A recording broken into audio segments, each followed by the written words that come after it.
Assalamualaikum warahmatullahi wabarakatuh. Waalaikumsalam. Good afternoon, everyone. Good Welcome to afternoon. our podcast lecture titled Cultivating Intercultural Communication through the Indonesian Language and Cultural Understanding for Students at MISAMIS University, Philippines. I'm Kevin, your Master of Ceremony today. Before that, I will read the rule for participants. First, respect everyone. Listen when others are speaking and avoid interrupting. Second, participate actively, join the discussions, active and practice sessions.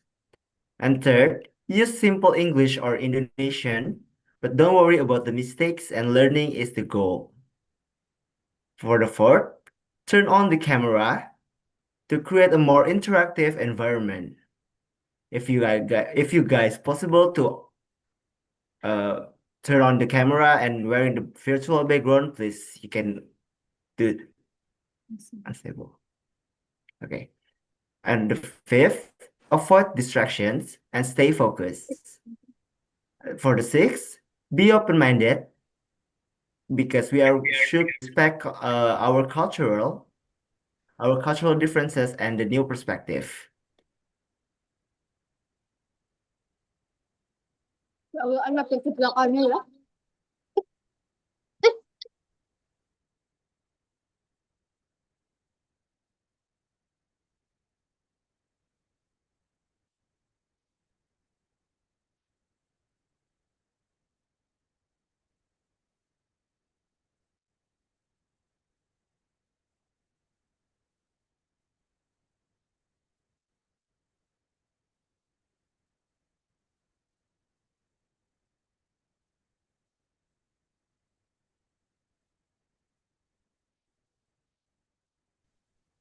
Let me replay it. Now let us move to the opening remarks. It is my honor to invite Dr. Lloyd B. Reynolds, PhD, the Director, Linkage and International Affairs from Misamis University, Philippines, to deliver the opening speech. The time is yours. Thank you, Mr. Kevin, and good afternoon, everyone, especially to our resource person, Dr. Adi, Turistiati, and her colleagues in the Department of the Faculty of Communications in the Universitas Amicom Perquerto. On behalf of Misamis University, it is my great pleasure to warmly welcome all participants to our international online classes. These are actually made of two classes. Now, today, April 10, and the last will be on April 17, titled Cultivating Intercultural Communication Through the Indonesian Language and Cultural Understanding. This meaningful initiative is made possible through our valued collaboration with Universitas Amicom Purwokerto in Indonesia. In today's increasingly interconnected world, especially within Southeast Asia, the ability to communicate across cultures is no longer an option. It is a necessity. As future professionals, particularly in the field of hospitality management, our students must be equipped not only with technical skills, but also with cultural sensitivity and effective communication abilities. These sessions have been carefully designed to provide our Bachelor of Science in Hospitality Management students with valuable learning experiences and also learning experiences as well to our students from the Universitas Amicom Purwokerto who are also with us this afternoon. Through basic Bahasa Indonesia training, I guess that you are interested, for our students from Misamis University are interested to know that, because it's truly interesting when you discover that our language in the Philippines actually almost the same with Indonesia, and then you will find out later why, and you can also see the context. Why is it? Okay, so you will gain essential vocabulary and conversational skills that are useful in the academic, in the travel, and professional context, which is very most appropriate for your field because you are accommodating foreign people soon as your guest in the hotels or other venues or in other country if you choose to work there. So you need to be equipped with international context. Okay, so these sessions will introduce you to the rich social norms and values of Indonesia, fostering a deeper appreciations of our neighboring country. Moreover, exploring the use of English in Indonesia will give you insights into how communication adapts across academic, business, and digital environments. Most importantly, this program aims to broaden your perspective as future hospitality professionals. By understanding cultural differences and communication styles, you will be better prepared to engage with guests from diverse backgrounds and deliver services that are inclusive and globally competitive. We are honored to have with us Dr. Adi Tuti Turistiati. And actually, as I mentioned earlier, I met with her maybe 6 months ago, last year in their school, in Puerto. That was maybe 3 hours away from Jakarta. And you know that um, in my encounter, Dr. Turistiati is very well versed in terms of cultural diversity because when I met her, she was able to sing Filipino song. Do you know that? And that's why I asked her again, what's the song was that when you sang with us at that time? So it was actually a Filipino song by the title is A1, and then okay, so uh the singers are um okay, so the singers are actually the Apu Hiking Society. Okay, so she has expertise in intercultural communication. She is immersed also in the Philippines. She has been also in the Philippines with LaSalle professors before. Okay, that will surely enrich our learning experience. To our dear students, I encourage you to actively participate, engage in meaningful discussions, and make the most out of this opportunity. The most active student will be given an award at the end of the two sessions activity. So as I said, no, so the second will be on April 17, another next Friday. Once again, welcome to this international learning engagement. Thank you and have a fruitful session ahead. Okay, go back. I uh, return the floor to you, Mr. Kevin.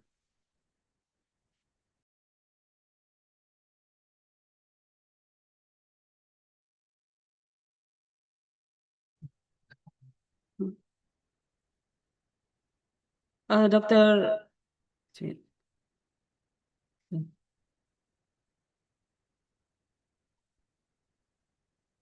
Dr. Yes, Lloyd, yes, Dr. Adi. sorry for interruption because it seems that in the Procorto is a very heavy rain outside. Sometimes it affected our signal. So just reconnect him. All right. Okay. All right. So It is now the time for the okay. MC to Mr. Kevin to Yeah. continue. Yes, Kevin. You can continue. Mm. Mm.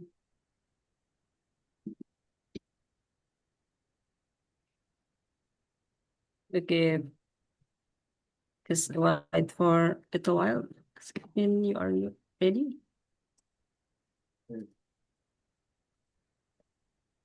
Atau di saya aja sini? Yeah, okay. Go ahead, Kevin.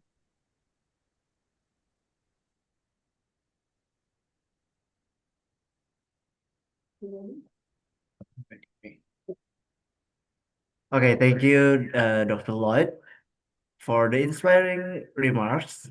Next, I will introduce our speaker for today. We are honored to have Dr. Ade Tuti Turistiati, MIRHRM, who will guide us through today's sessions. Before that, Let me tell you about the background of Dr. Tuti Turistiati, MIRHRM. Dr.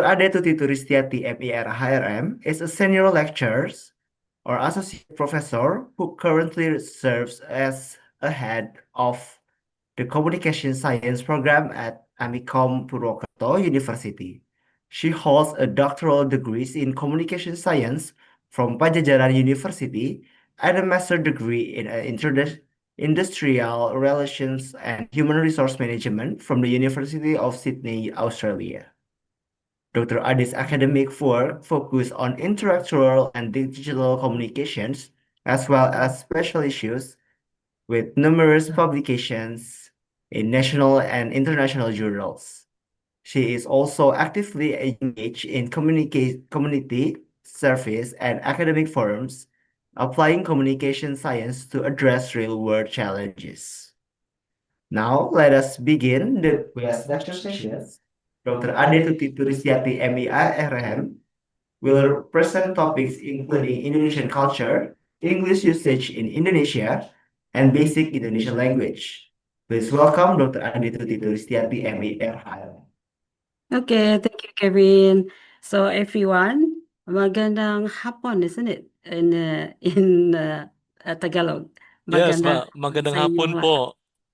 I still remember that one, Dr. Lloyd, but I'm not going to sing now. Okay, so again, thank you so much for the opportunity for me to share with all students in MISAMIS University and also joining with us here some of our Amicom Purwokerto University. They are from the Communication Science program. So it should be about the same numbers, 40 students up to 60. But in fact, students from MISAMIS University, I think just like what you had now, in one frame, in one gadget, sometimes students sit together. So if I can see here, the participant is 62, but it could be more than 62 altogether. So it is truly a pleasure to share with this session with all of you, of course.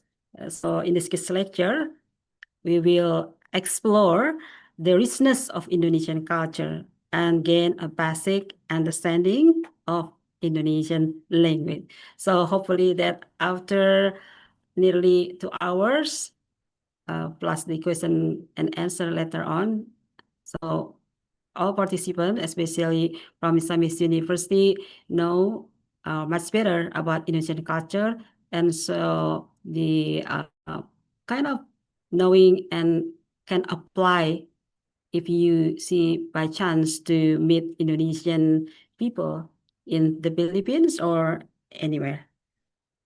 Okay, so I'll start with the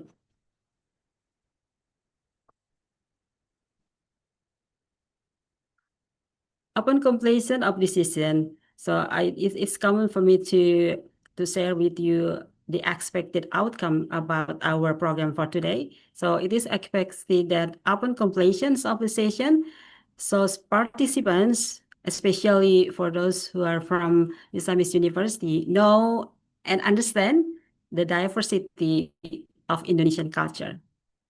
And the second one, of course, you can know and can apply some Indonesian language words.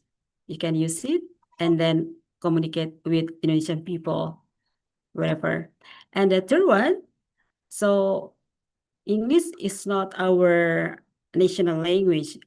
So I will share with you about the status of roles in English in Indonesia. I guess in the Philippines, most students and people of the Philippines, as far as I know, they could speak English well in a school, in the academic situation, also in the daily life, in the social interaction. But here in Indonesia, of course, we learn from even elementary school, junior high school, senior high school, and up to the university. But in fact, because you are not like of exposure to mingles with native speakers, let's say people from Singapore or from Australia and so on, surrounded, So less likely that we might understand English, but sometimes when as we meet people from the native countries, sometimes it's a little bit hard to speak in English. So that's why I would like to share with you about the status of English in Indonesia. Okay, now before we start, I think it's better for all of you, especially from student in MISAMIS University, I would like to give you a quiz. It's a quiz time, but don't worry, it's very simple. It's very common. Maybe you already know, but let's check. Okay, so quiz. Farah, have you shared? Okay, we are going to share you the link. Hopefully that are you still holding your mobile phones? I guess not everybody has the mobile phone. Maybe they have, but I'm not sure if everybody has the mobile phone. How about if we will write the answer on the piece of paper? Hmm. Is it possible? Oh yeah, okay. Sorry. So is it okay? You can also. I will share with you the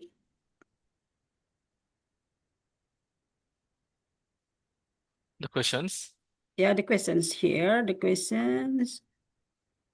All right.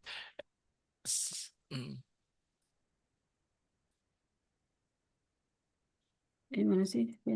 Ini. Okay, so I'll share you the questions.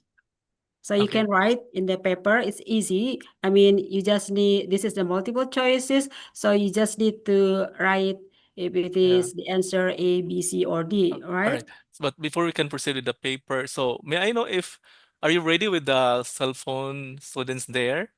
Sir Bernard, would you give us the update if the students are ready with the cell phone, or if not, then we can proceed with the paper. Mm-hmm. Sir Bernard, are they ready for the use of cell phones for the answering of the questions? Yes, Doc Lloyd, they're ready. All right, so they are ready with their cell phones, Dr. Adi. So I guess Very you have good. to proceed with the. Very good.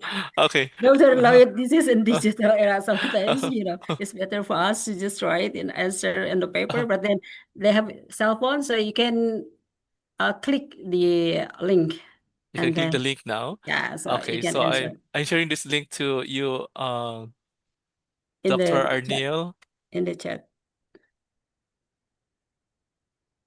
It's only 10 Good questions, so questions. yeah, Okay. 10 questions. So I trust you. You don't have any chit chat Okay. discussion, and also try to find from ChatGPT, Gemini, on those of AI things because Okay. yes. Dr. Arniel, I have sent already the link to your messenger on Facebook.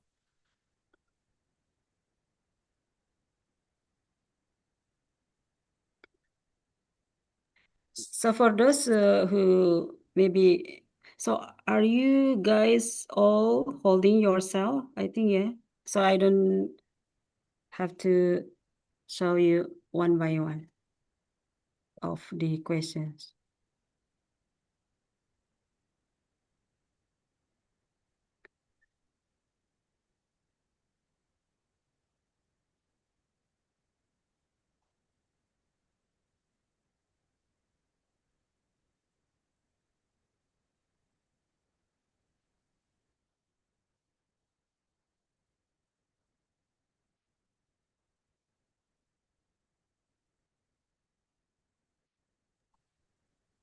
Okay, guys. So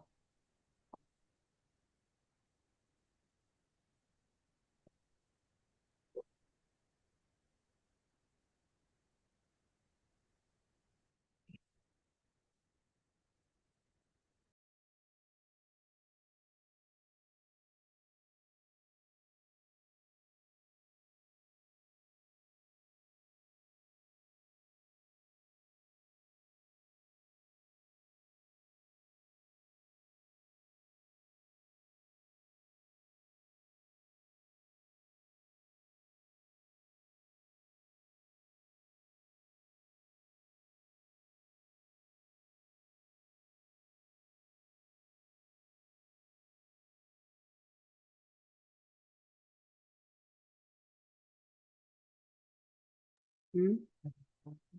Hmm.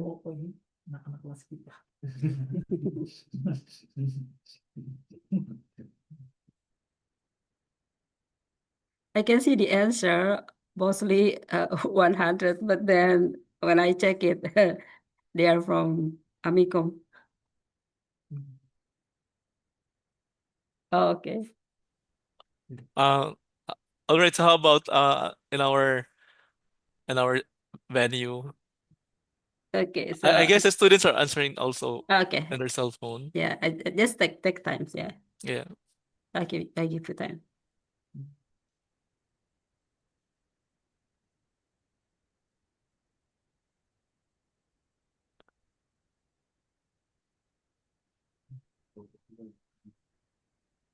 Maybe we'll collect the papers of the students who are answering if ever they are using their papers. Okay. I will I will send it to you later so that their work is not wasted. Mm. But for those who are answering using their cell phone, so of course we can see your Mm. answers. Yeah, okay. So I think just in case some of students are not holding the cell phone. So this is number 1 and number 2, and now is number kung bisa digini sih? There you are. This is number 3 and 4. Hmm?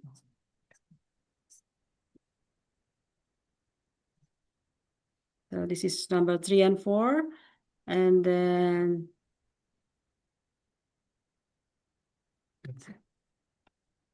6 and 4, 5 and 6.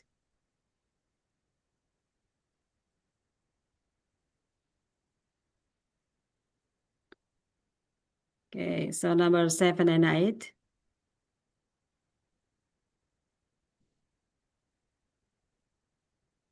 And the last one, number 9 and 10. Oh, maybe Dr. Lloyd is trying to answer those Maybe I this can answer all the questions, but I'm uh, not sure with the only the one question. I'm not sure with the you're not one sure. question. Okay. But maybe all the about food I can answer. Okay. Later on we when they are already finished. So I will discuss one by one quickly.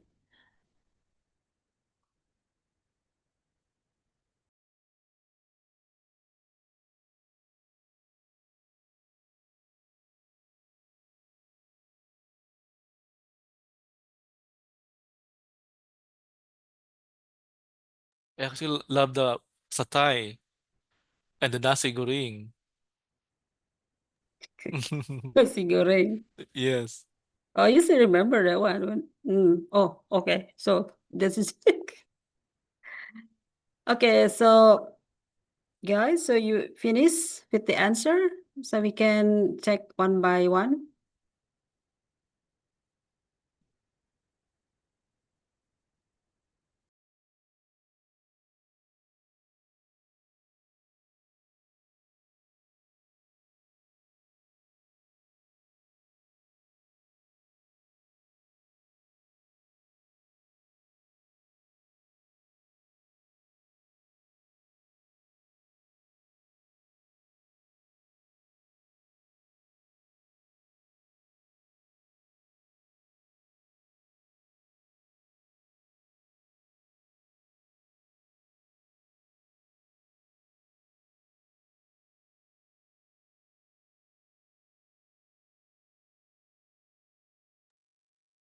So everyone from MISAMIS University, you're done with the answer, with the quiz?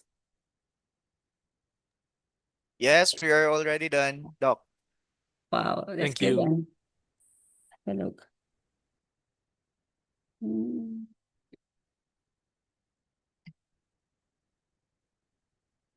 okay. Okay.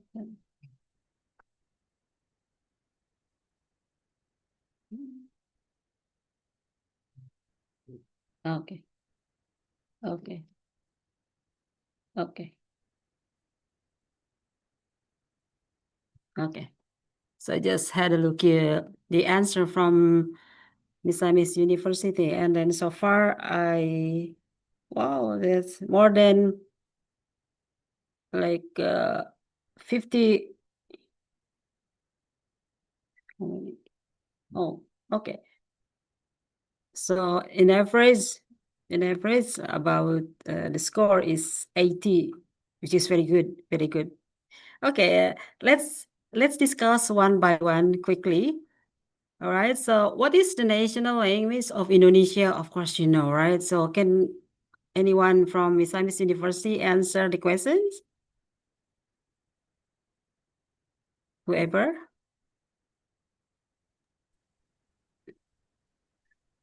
Um, if they Dr. Lloyd, if they answer, Good, can okay. Huh? Yes, please. good afternoon, ma'am. I think the answer is C, Indonesian. Yes, sure. So What's great. your So name? Indonesian. What's your What is your name? name? What is your name? Good afternoon, ma'am. I am Mary Pauline D. Tolod. Is that Mary? Can I call you? Is that Mary? Mary Pauline, ma'am. Okay. Thank you, Mary. That's very good answer. The correct answer, that's Indonesian language. That's correct. What about number two? Which greeting is commonly used in Indonesia to say good morning? All right, so there's students are raising a hand. Oh, okay. Okay. Yes, please. What is the answer? The answer is letter. Good afternoon, ma'am. The answer is letter B.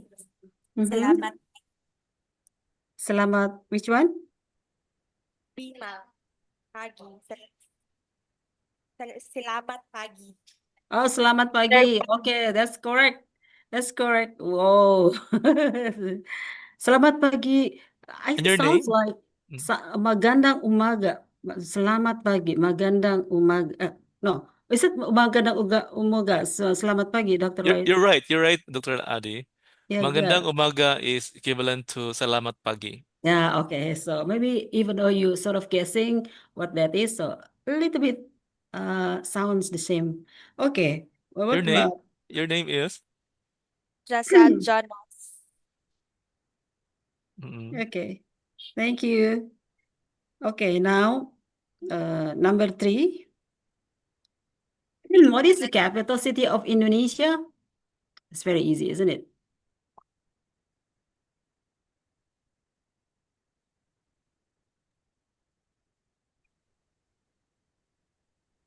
Good afternoon, ma'am. My name is Liao V. Magangay, and I think the answer is Jakarta. B. Wow, correct. Wow. So what is capital city of Indonesia? Is Jakarta. Very good. Sometimes mix up with Yogyakarta. Remember, Dr. Lloyd, when we, Yes. yeah, Yogyakarta, Yogyakarta. Surakarta in Indonesia, there's some uh, cities called like Jakarta, Surakarta, Purwakarta, but we are now here in Purwokerto. Yeah, Okay. okay. I'm happy because you don't answer like a Bali because Bali more famous than Indonesia itself. Sometimes people might think that Indonesia is a part of Bali, but in fact, Bali is a part of Indonesia. Okay, very good answer. What about number four? Which traditional Indonesian food is made from fermented soy?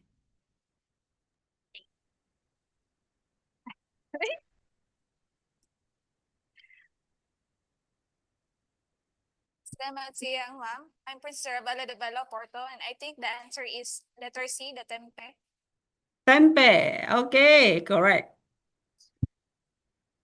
So by the way, in the Philippines, you have tempe, We also have dish made of soybeans. but you call it tempe or other name? Uh, we'll ask the faculty, the Okay, okay, instructors. Do you okay. have that same, Dr. Arniel? Great. We have a good afternoon, Doc. So I'm a faculty here in Misamis University. So my Mhm. name is Ivan Marie Bele. So we have a condiment that is we use soybeans, no, Mhm. to create that type of condiment. So we called it as toyo. Toyo. Okay, Yes. toyo. All right. I have to try that one because maybe, I'm so curious to find out the taste and also like the texture. So later on, hopefully that I can make it going to Misamis University. Yes, it is also one of the main ingredient to make our favorite adobo dish. Okay, okay. Thank you, Doctor. Okay, you're Okay, welcome. then next, number 5. Number What's that? 5 is, Forward. okay. What does terima kasih mean in English?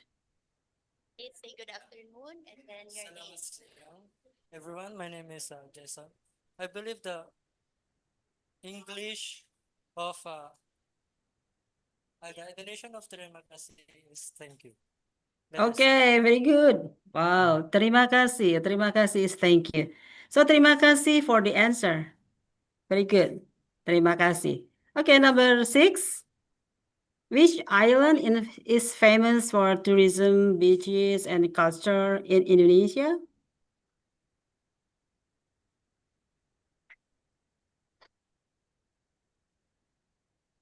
Anyone? Good afternoon, Doctor. I believe the answer for number 6 is D, Bali. Bali. Okay, very good.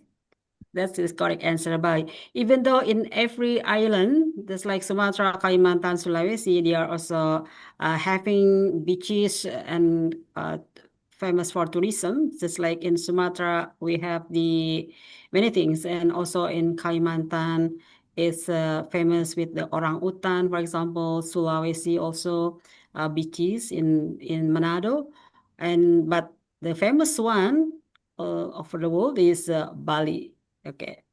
So by the way, anyone has been in Indonesia before? Of course, Dr. Lloyd been here, yeah. But what about students? Anyone has been in Indonesia before? Not Maybe. yet po. Oh, Not not yet, yet. ma'am. Oh, not yet. Oh, Okay, they will so be for you. visiting. They will be visiting soon. Yes, And please. Looking forward to yeah. welcoming you in Amikom Purwokerto here. So we are very delighted to welcome you here. So we can really see our cultural, the diverse of Indonesian culture, and also especially from the Javanese, the Central Java, like Purwokerto. Okay, now we can move to number 7. What is a common way to say yes in Indonesia?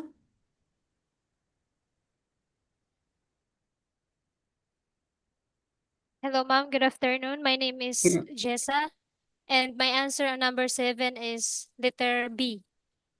B. Yeah. Okay. Yeah. Yeah. That's very simple. Nearly the same. Yes. Yeah. Okay. Okay. Very good. What about number 8? Which traditional Indonesian clothing is often worn for formal?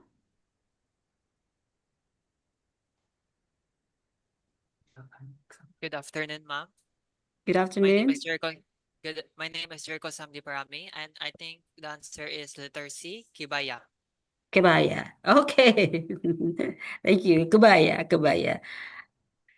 I saw here most of the answer from your side is handbook. Handbook.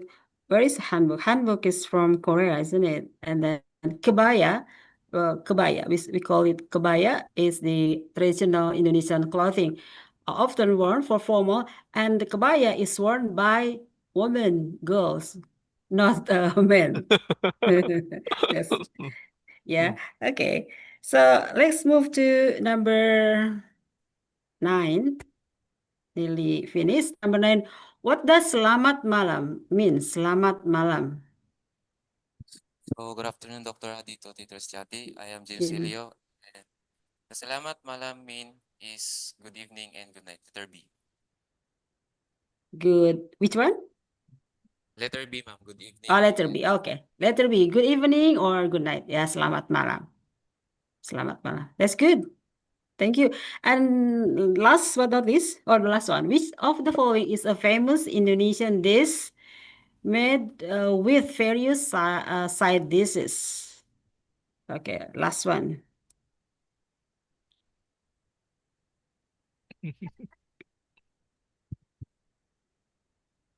Good afternoon, ma'am. My name is Arjanel B. Good Gordillo, afternoon. and I believe the correct answer, ma'am, is letter B, nasi goreng. Nasi goreng. Okay, all correct then. So, anyone have tried nasi goreng? Nasi goreng? Dr. Lloyd, when you were in Indonesia, did you try nasi goreng? How many times? How many times? Okay, already. Okay, okay, that's good. Nasi goreng. Also maybe mie goreng, yeah, mie goreng noodle, fried noodle, mie goreng. If you haven't tried, you have to come back to Indonesia and try it. Okay, so thank you for all the answer. So now we come to see all about Indonesian culture. Okay, so if we see the map here, the location, the Indonesia compared to the Philippines, Indonesian, of course, looking at the map is much bigger than the Philippines. And I can see here, so this one is Borneo, we call it Borneo. This near Bandar Sri Begawan here. And also this one is Kalimantan, we call it Kalimantan. And here is the Philippines.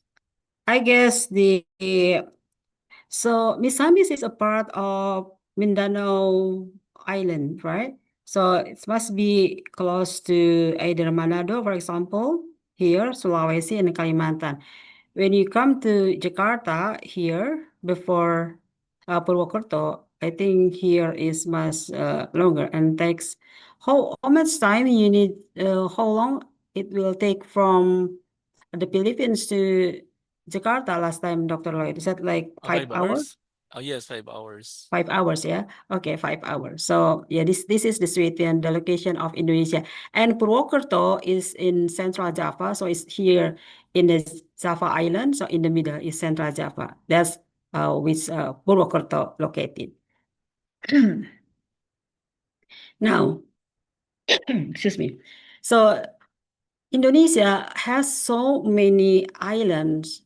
So currently it's about 17,000 island from the smallest one until the bigger, like the 5 big island here in Indonesia, about 17,000 island.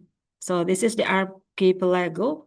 And now if we talk about the 5 big islands, so we have Sumatra, Kalimantan, Jawa, Sulawesi, and here is Papua. Papua is the, we call Irian Jaya or Papua. Used to be Irian Jaya, but now we call this island is Papua. This is the 5 big islands in Indonesia.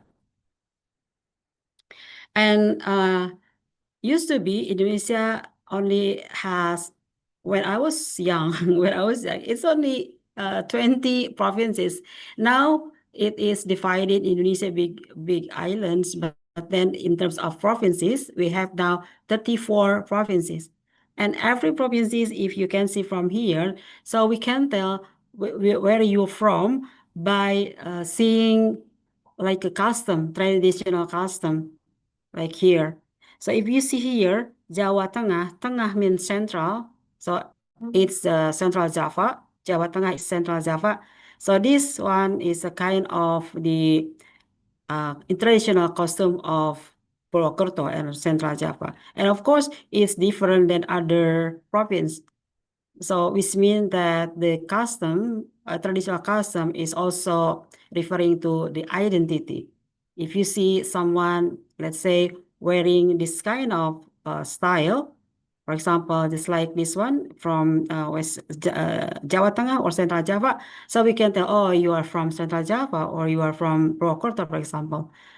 So it also, if you can see this one, for example, Papua Barat, Papua is Irian, used to be. So, okay. So by seeing the costume, the traditional costume, we can tell, oh, you are from certain area. Let's say this one, you are from Papua Barat, and so on, etc. So this is a kind of the identity for all of us. Okay, so I would like to share with you that if you are talking about the culture, so this is the iceberg of culture. Okay, something that in awareness, which means that we can see in visual, like food, we can see, and then language, we can hear somebody's, for example, I'm from Indonesia. When I speaking in Indonesian language, because it's different than even though it's Malay, like Malaysia or from Singapore, but Indonesian dialect is different. We can tell. I mean, from our side, from Indonesian people, when we talk or speak with from Malaysia or even Brunei, it looks like the same, but we can tell, oh, you are not Indonesian.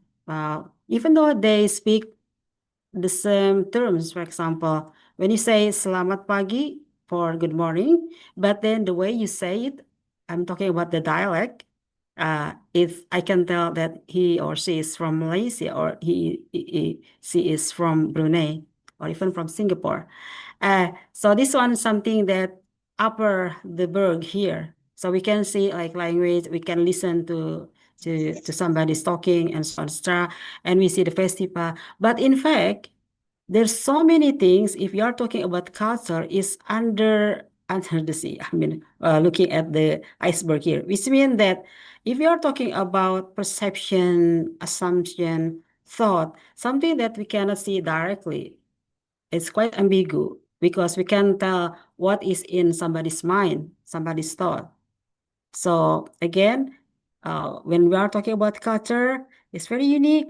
It's very, for me, it's very challenging to find out or to explore what somebody's thought about something. So it will make how they react or behave different. Okay, that's the iceberg. Sorry, I just tell you guys a little bit of the theory. Again, this one I would like to share. So before I continue to explain things about Indonesian culture, based on Lewis' model, Lewis is an American. He make a model of the intercultural communication.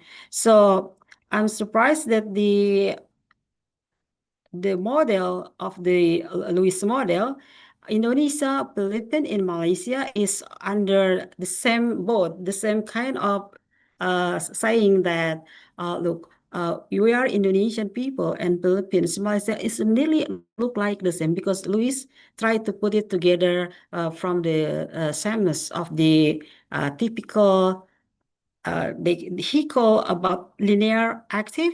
He divided into three kind of the culture. So linear active, reactive, and the other one is, okay, I think it's better if I see you here. Okay, so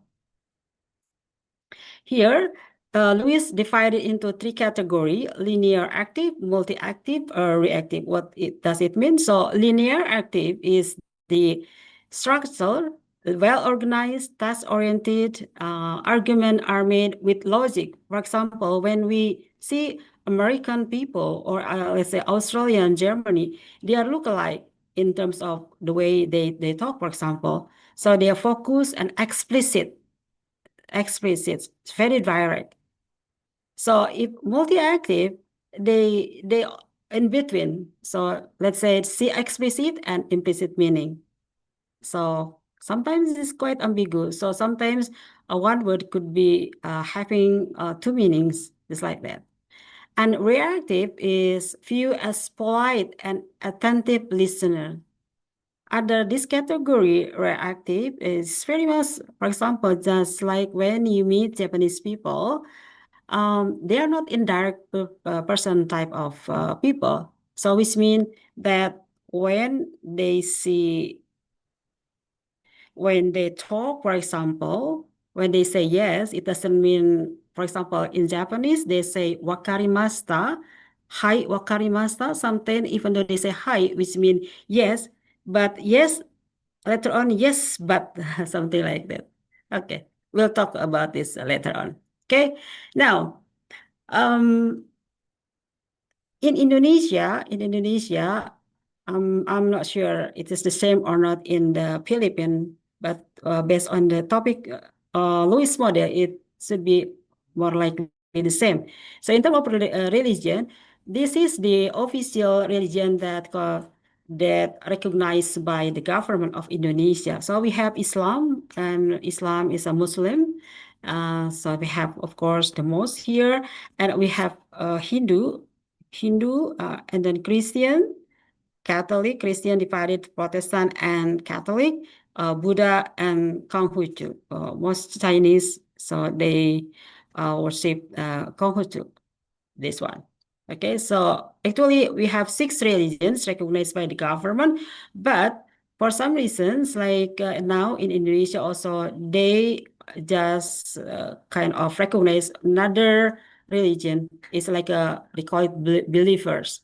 So they not mention about like Islam, Hindu. It's quite very old, it seems for them, but they claim themselves as the believers. They believe in something, or even they believe in God, but they do not have any kind of holy book. That's the difference.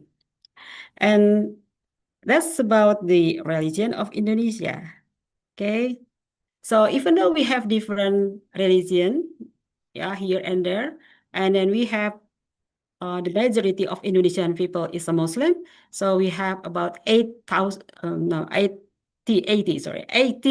percent, the percentage of Muslim lives in Indonesia. But then in terms of the conflict, something happened.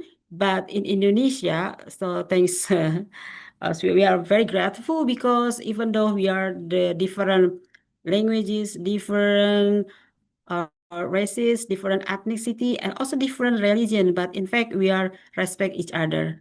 So never, sometimes, but it's only like a different perception, but never happen we have like a big issues in terms of conflict of the religion and other ethnicity things. Okay, that's about the religions. It comes now into the food. Yeah, here. I don't know, maybe you also have the same kind of food, but maybe you call it different names. So the famous one, even the famous one in the world, when they talk about food, and then is it famous in the world, first of all, they mention about rendang. So anyone try rendang before? Rendang is this one. That's beef with the coconut milk here. They cook even sometimes for until 4 hours to make the meat soft, tender. And then they have chili and also onion, garlic, and so on. Put it together, and then they cook until it's dry. So anyone try rendang before? Maybe you have different names of rendang. Anyone from MISAMIS University? Maybe our students are familiar with that, especially when they are from Lanao, because the Lanao region has a dish called rendang. It's a beef, like, right? It's a beef. Yeah, it's Yeah, a it's beef. a beef. Rendang is the dish of Maranao people, and they are located in the central part of Mindanao, which is also Okay. near to us. So I guess if people are living near in Lanao, so they are familiar with rendang, and maybe our students are familiar with that too. Oh, wow. Mm-mm. Okay. That's We good have then. the same, exactly the same name of the Oh, dish. also the same, no, the same Yeah, name. Oh, in fact, rendang. That's rendang here. I think the run in rendang is swa sound in your end. That's why okay, it's letter. okay. Oh, yeah, it's That's letter good. A. So in fact, I understand there's some Tagalog food as well. Later on, we can talk about the Tagalog things. Yeah, I mean words. Like before, like you have the word anak for children, right? Child, anak, and also sepatu. I reckon is the same when we say the same thing, and also the same meaning when you say sepatu, right? Dr. Lloyd, you call sepatu for shoes, right? Yes, yes. Yeah. Sepatu, anak, or even when I understand when we very long time ago when I saw the something very bright, and I say, what is it, like a silo? You also say silo, right? If it is too Yes. bright, you can see. Yeah. So, oh my goodness me. So we try to find the same things in so many areas, even like in the food is also called rendang. And another one is soto. Soto ayam. I reckon when you were in Indonesia, in Purwokerto, you try soto Yes. ayam. Yeah, Yes. soto ayam. Soto ayam. Okay. So Very yeah, this delicious. very delicious, isn't it? Okay, empe-empe, this from Palembang, from Sumatra. So this one mixed with the fish, and also they put some noodles and cucumber here. And I mean, the sauce is sour, but it's very, for me, I like it. I like the spicy one, that's why. And also we have gudeg when you go to Yogyakarta, not Jakarta, Yogyakarta. So you can find gudeg. This one is famous when you come to Indonesia and then they come to Yogyakarta. Tourists mostly try to find the very authentic kind of food, which is gudeg. Yeah, gudeg is from jackfruit. They cook this very long time, cook maybe 5 hours, and then but it will become soft and so delicious. If you haven't tried, Dr. Lloyd and friends of MISAMIS University, come to Indonesia and then come to Purwokerto. You can find all those food. Okay, so that's about the food I can share with you, and so many kind of food. Maybe we have the same kind of food, but you call those food with different names. Okay, I continue. Oh, still this one. Oh, this one is very famous one in Indonesia, especially for those who how do you call it one? Try to find food that's not too long to wait. So we can have nasi goreng, fried rice, and mie goreng, noodle, fried noodle. Sometimes they put like a fish or chicken, seafood, and cucumber, tomatoes, and of course eggs. So this one is type of Indonesian food that's famous for, especially for those university students when they are in university. Sometimes they have nasi goreng, and then later on mie goreng, and back to nasi goreng, and back to nasi goreng. This is very easy to cook and then delicious and cheap. Everything in Indonesia very cheap, isn't it, Dr. Lloyd? When you come to Yes. Indonesia, everything is cheap. My goodness me. Yeah. Yes. Yes. You know what? When I but maybe when you buy in hotel, of course, the price is different. But for university students like Amicom Yes. Yes. students, Mm-mm. they used to have those kind of food, nasi Yes. goreng and mie goreng. Yes. Mm. Okay, let's move on. Okay, now we are talking about the cloth, the famous one, and originally from the ethnic city.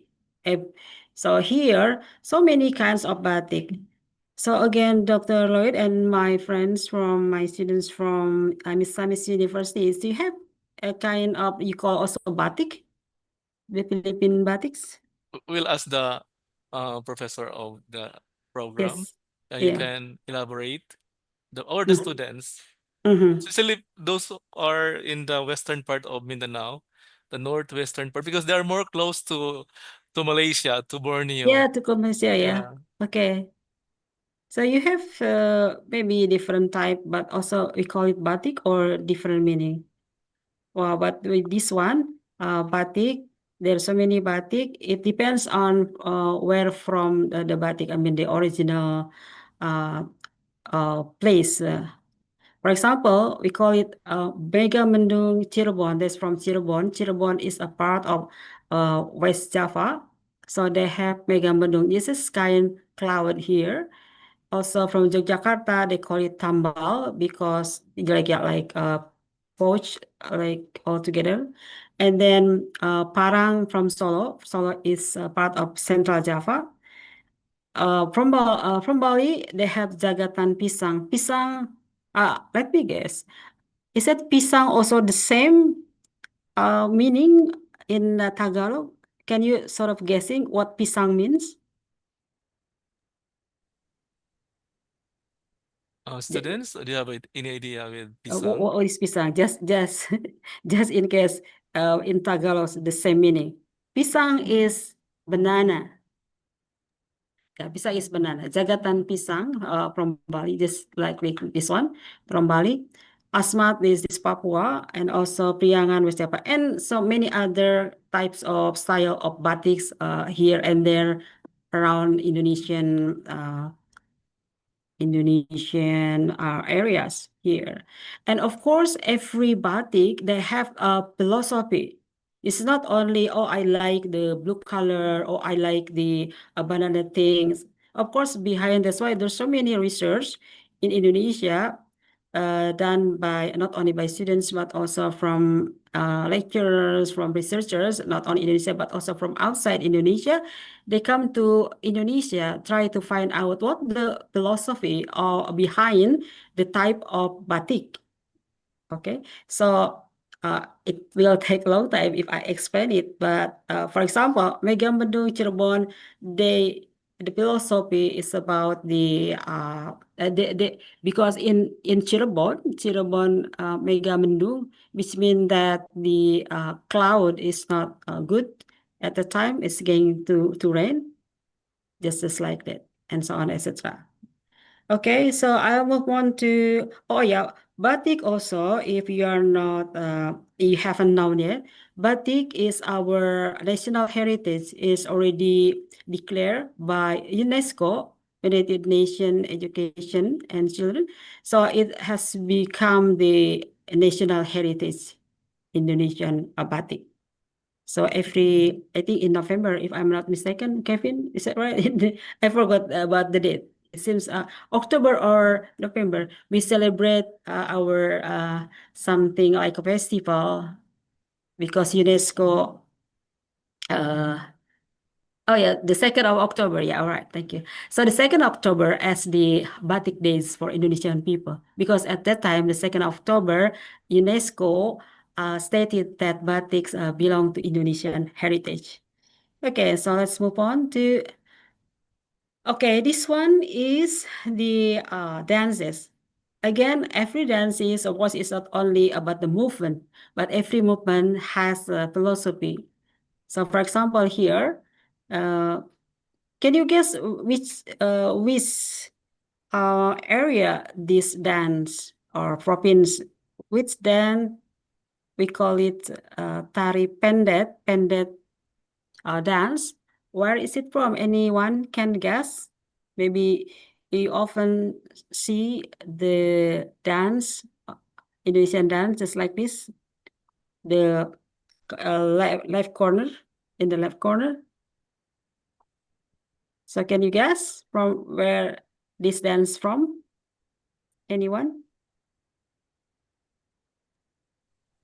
Have you seen it in the YouTube?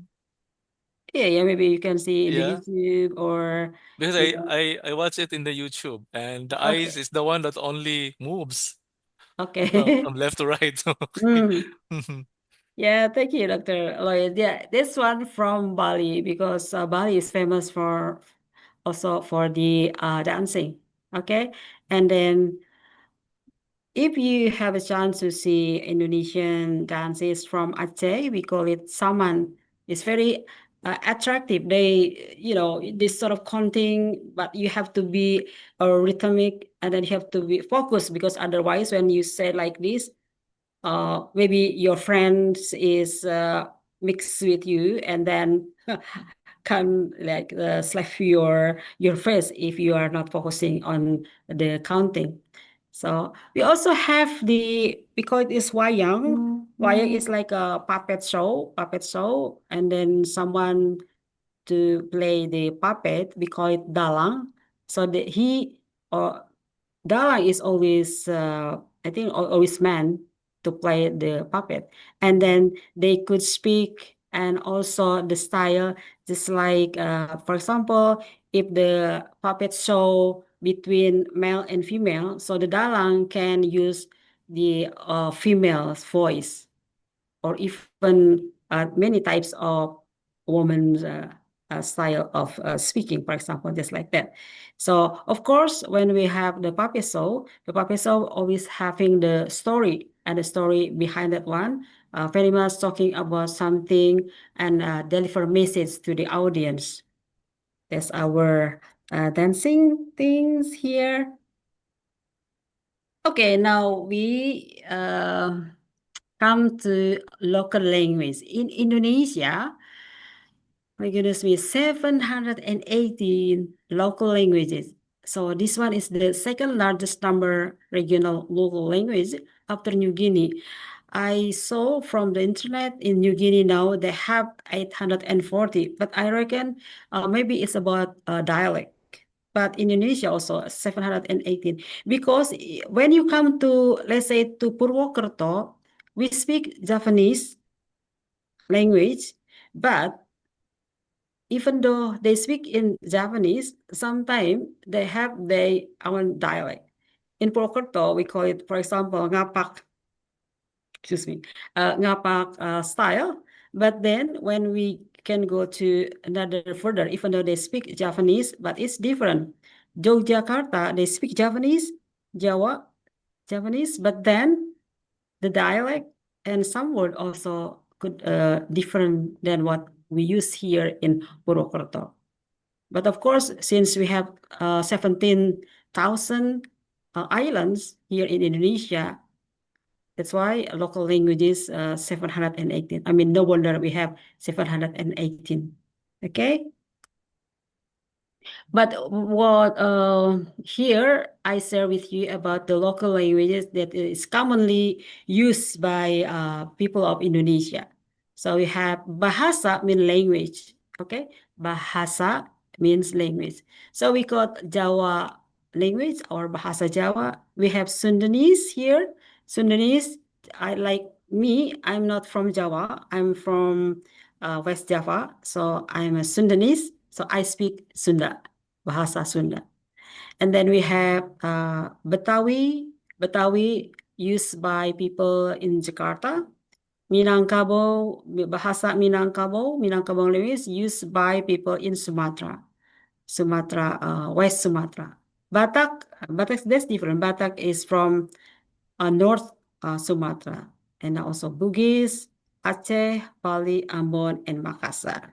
So Indonesian language is our national official language, but if it comes to local language, every daerah or every local people have their own languages, just like what I've said before. Okay. Now, since Indonesian is the national language and also we have the local language, now what about the English itself? In English. So English in Indonesia, the status of English in Indonesia, we are facing the situation that English is as a second language. So which means that the English major in Indonesia taught since even now commonly English is not only starting from elementary school but also even kindergarten toddler they try to learn English, of course, in a simple ways. Okay, so English is taught in the schools from elementary school and also in university. But then the problem is that for Indonesian, because we are not exposed talking with foreigners who come to Indonesia, we might understand what we read, let's say in the manual book or in the subject matters. But then if it comes to conversation or presentation, sometimes it takes time for us to present things in English. That's the situation about English in Indonesia. Of course, in education, once again, we also have kind of international school or even in university who has the international program, the media for delivering material subject in the classroom just using English, or even when they make a presentation, they use English, or even the curriculum for international schools in Indonesia is not using Indonesian curriculum, but let's say from the British, from England, and also from America, for example, also from Australia. It depends on the type of the school itself, which means that if it is international school, they use English even from daily conversation and as media for delivering materials. Okay, English is a national curriculum, just like in university. So English in communication science, for example, just like what we have here in Amicom, communication science, we have English for 3 semesters. So the first semester, for example, we only have the kind of the basic English, which means we try to practice English for the daily conversation, for example. But then we also English for communication science, because English also used by people to write, for example, an article for journal, for journalistic, newspaper, media, and so on and so on. So that's one in national curriculum. And of course, it also English just for globalization. So we cannot avoid things happen here and there that English is requested, English is needed. Now in social media, in marketing things, because now I think it's borderless. So people can connect not only here among Indonesian, but my students, for example, they have friends outside Indonesia. They make friends in Korea, Thailand, and hopefully starting from now, I will give you an opportunity, students of MISAMIS University, so you can contact Indonesian student, I mean from Amikom Purwokerto. Because it's very easy, isn't it?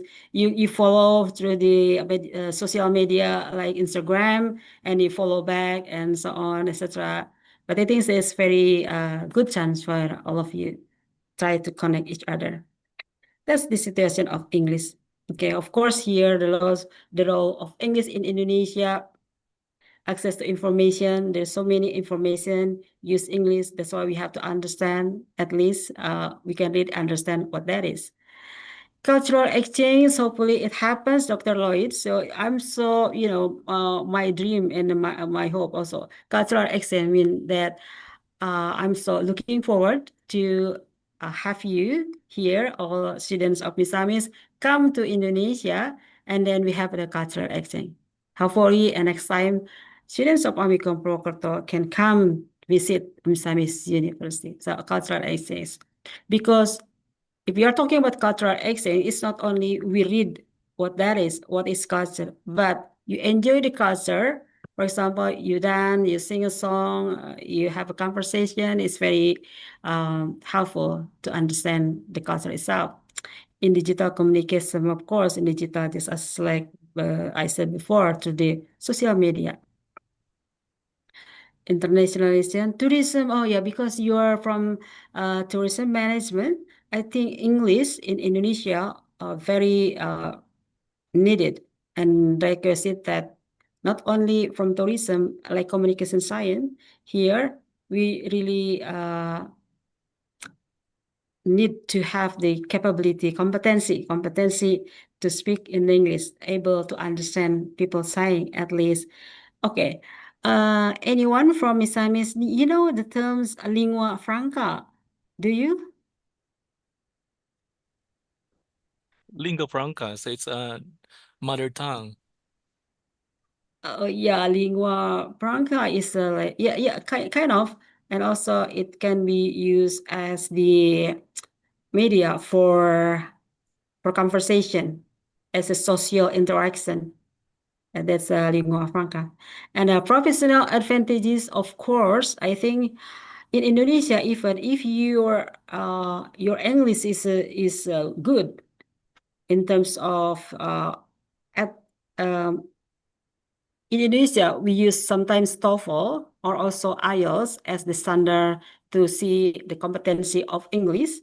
So, but then that's for academic. But in fact, the way you talk, you can you make conversation, you understand each other in English, is you have like the added value to your competency. So for example, if you are in terms of the technical things, and also in the social things, but when it comes to English competency, so of course the company will select those whose English is much better, especially if you work in international company or state-owned company. Okay, what else? Okay then. So guys, are you ready now to learn a little bit of Indonesian language?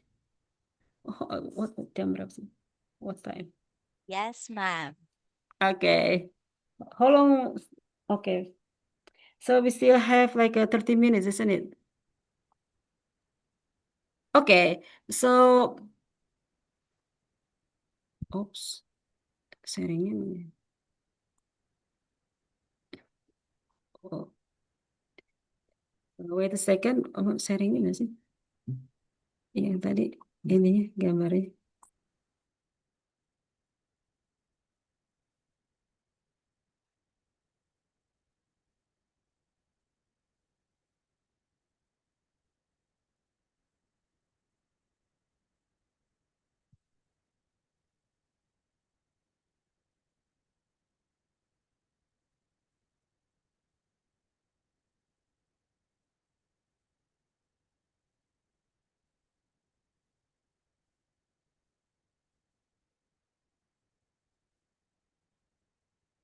Oh, Puan ada satu D.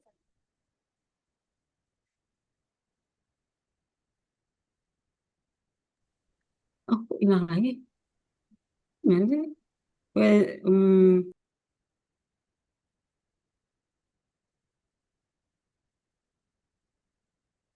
tapi kok hilang loh, Kevin? Ini kan ini, terus saya mau ke sini loh. Okay. All right. So this is the alphabet of Indonesian. Indonesian alphabet, I think this different than English alphabet. When you say this one is A, B, C up to Z, just for your knowing. For example, we call not A as in English alphabet, but we call A. Can you just repeat after me? A, B, C, D, C, D, D, E, E, F, F, G, G, H, H, I, E, J, J, K, L, M, N, O, P, Q, R, S, T, U, V, W, X, Y, Z. yeah. Okay. Okay, yeah, not I know it's yeah because the other partner we have is UP IAE. So the Y letter Y Oh, there is yeah, yeah. So that's oh, yeah. okay. Okay. Okay, thank you. Oh, wow. Okay.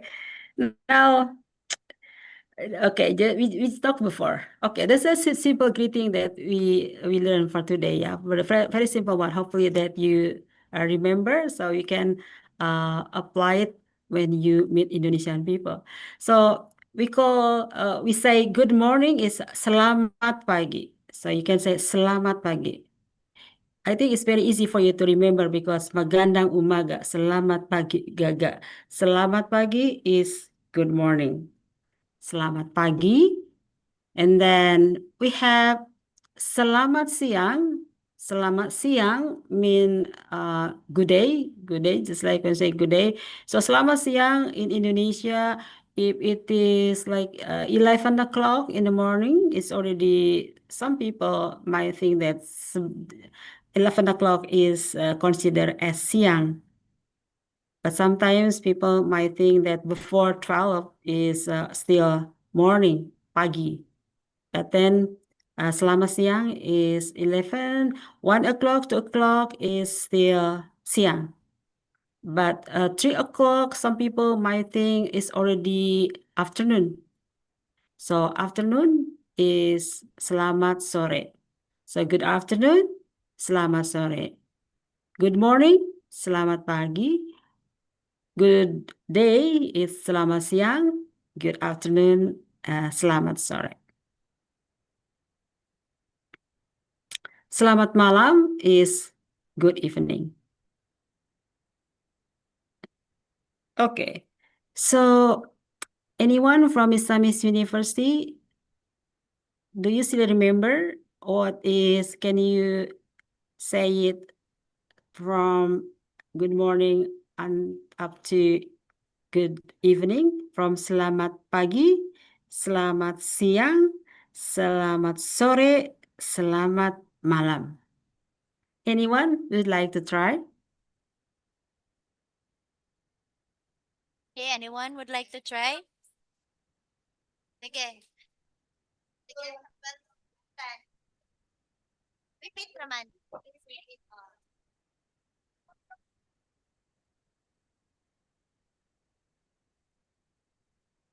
Afternoon, Doc. Good afternoon. Good morning, selamat pagi. Good Yes. afternoon. Mhm. Good day, selamat siang. Good afternoon, selamat sore. Good evening, selamat malam. Wow, perfect. Wow. Well done. Well done. That's very easy. Indonesian language is very easy. When you come, I think Dr. Dr. Lloyd, when you come to Indonesia, try to speak Indonesian. And then people might think you are Indonesian people. Okay, so any other? Just one more. Try to say.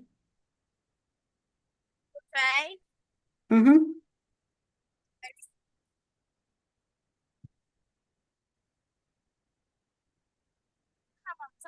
Same lagi ako. Good afternoon, ma'am. My name is Renny Marie.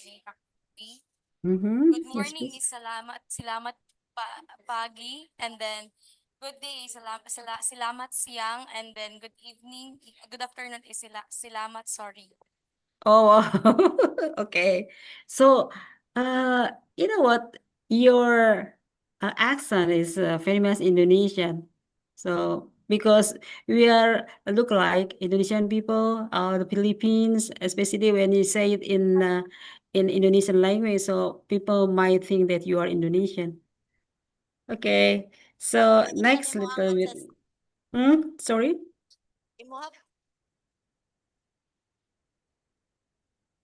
Anyone saying something? Okay, I go on to the next slide. One more slide, I think. So it's very easy when you say yes, is only you said yeah, yeah, yeah. So it means yes. Yeah is yes. Tidak is no. Okay, Kevin, can you just maybe read? Yeah is yes. Okay, so in Indonesia, there's magic words. We call it like for yes, it's yeah or iya. We give some I in front, so iya.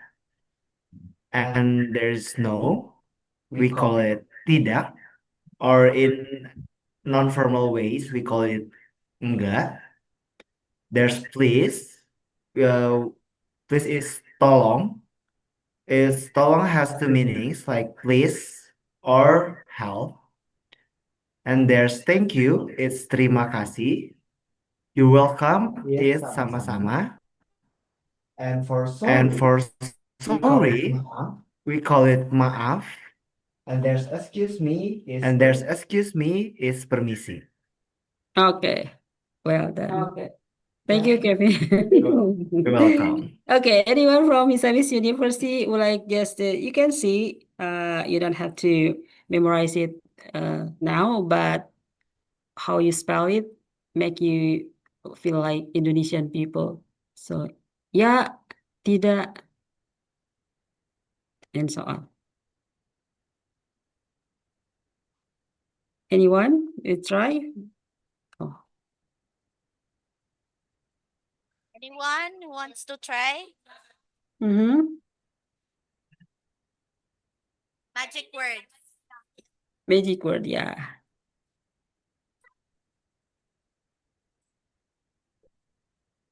So, good afternoon, Dr. Adi Tuti Turistiati. Good So, yeah afternoon. is yes.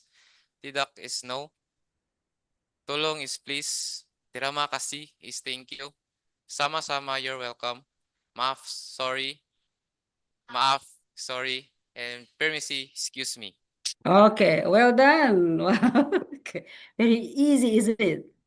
Yeah, very easy. Indonesian people come to Indonesia for 2-3 days. They speak a little bit of Indonesian language, and then easy to mingle with Indonesian people. Okay, now a little bit more. Of course, Indonesian people say kind of the same thing because hello is very common in Indonesia. But this one, number 2 is apa kabar is how are you? How are you? Tacha, would you like to try? Hello everyone. Okay, let me explain about the magic words. It's hello in Indonesia is halo, and how are you is apa kabar, and the third is my name is blah blah blah. It's like nama saya blah blah blah. For example, my name is Risma. So I would like nama saya Risma. Okay? And then the last one is nice to meet you. Nice to meet you is senang bertemu denganmu. Senang bertemu denganmu. Something like that. Thank you. Thank you.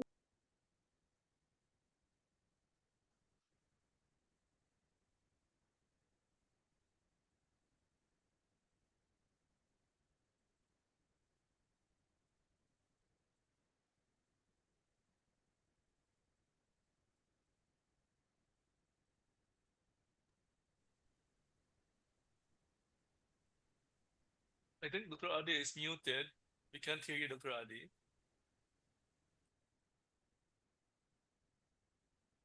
So, anyone would like to try to introduce yourself using the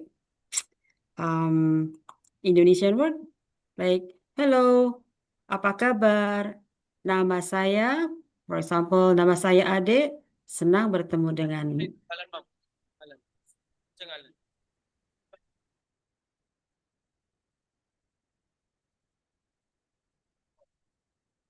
Hello, apa kabar? Nama saya is Marel Dave de Castillo. Sedang bertemu denganmu.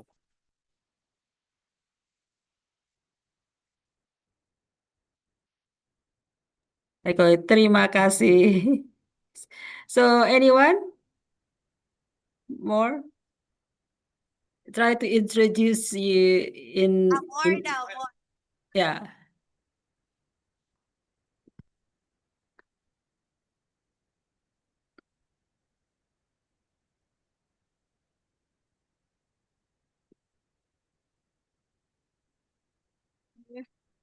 Selamat sore, apa kabar? Nama saya Prince Ravella Developer to.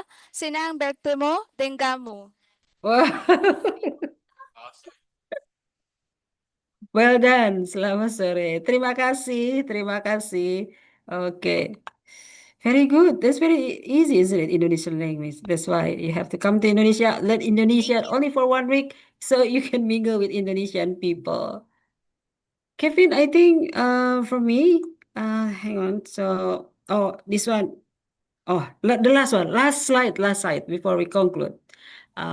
Because it's also very, sometimes we need to count. It's very easy as well. So, Farrell, you like to say Kevin again? Or maybe from Indonesia, from Amikom, anyone? One is satu. Anyone? Later on from MISAMIS. Anyone from the audience, from students, other than Risma and Kevin. Maybe one of you from the Zoom meeting. So would you like to say 1 up to 10 from 1 to 10? Who? Siapa di sini, Vin? For example. Naira, maybe? Are you still with us? Anyone from the Zoom meeting? Students? Would you like to say? And after that, followed by MISAMIS students? Anyone? Okay.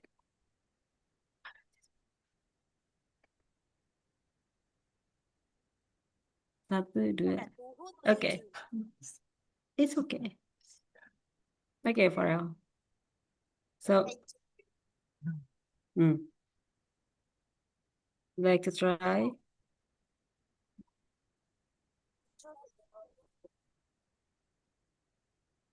Yes, please.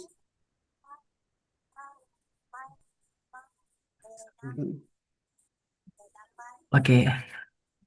1 is 1, 2 is 2, 3 is 3, 4 is 4, 5 is 5, 6 is 6, 7 is 7, 8 is 8, 9 is 9, and 10 is 10. Yay, that's very easy. Okay, now followed by MISAMIS uni students. Anyone would like to try? Satu, you can directly. 1, 2, 3, 4, 5, 6, 7, 8, 9, 10. Just like that.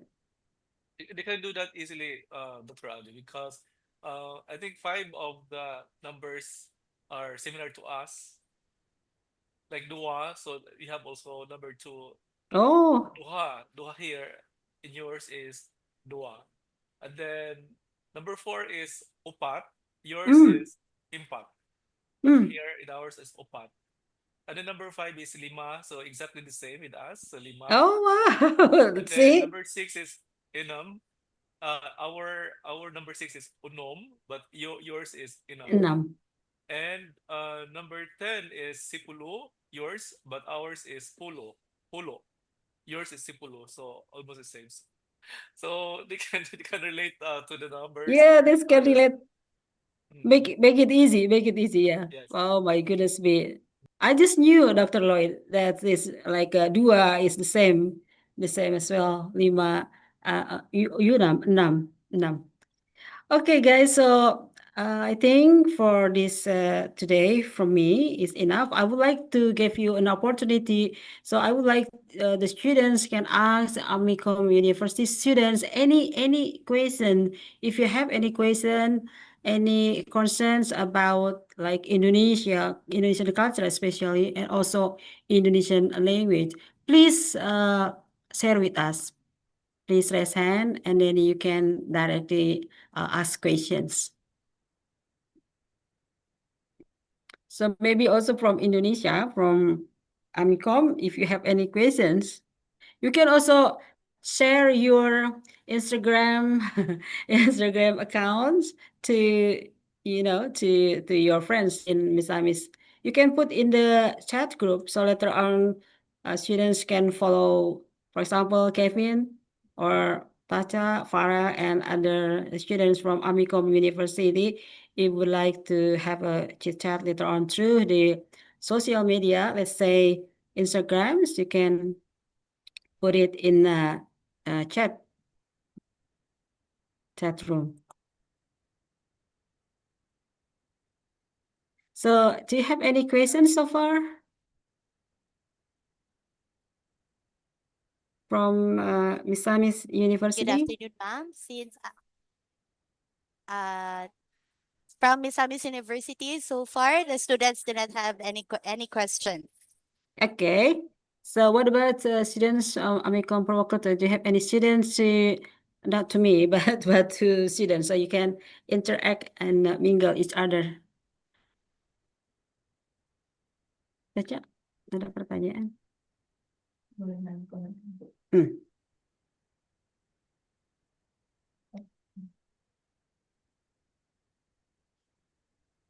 Hello everyone. I would like to ask something to you guys, especially you guys, the friends. Are there any fun fact about Filipino cultures or habits, daily habits, that we might not know, like fun fact or something? I'm curious, actually. Thank you. Thank you, Tacha. Fun fact about Philippines that we might not know yet about. Oh, that's lovely. I would like to know about it as well. Very resilient. Sige, anyone wants to answer? To share a trivia.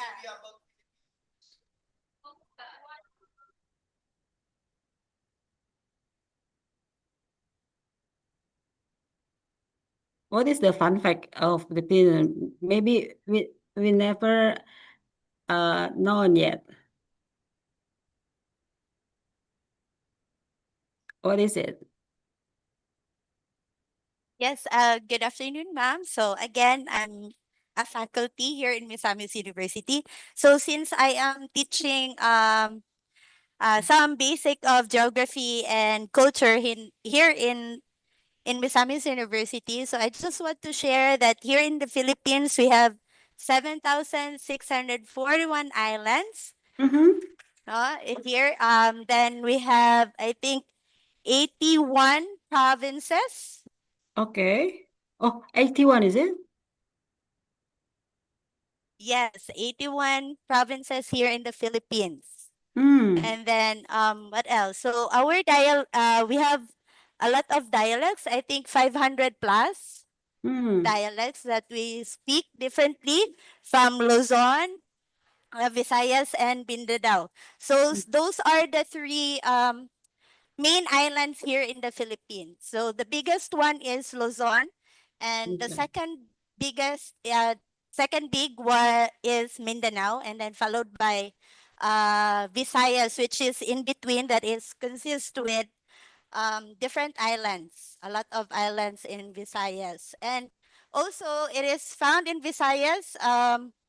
The famous white sand beach that I think you already know, which is Boracay Island. Boracay. Have you heard of Boracay Island, ma'am? Yes, Okay, so I Boracay. hope that soon that okay, have you been there? Nearly, but it's canceled because of the weather last time. I went to Manila, but then not to Boracay at the moment. Okay, okay. So Manila City is also the capital of the Philippines. So I think that's all from us here in Misamis University. Thank you so much. So Thank I you. hope that you have shared something fun. Thank you. Thank you. Thank you so much. So how many populations in the Philippines now?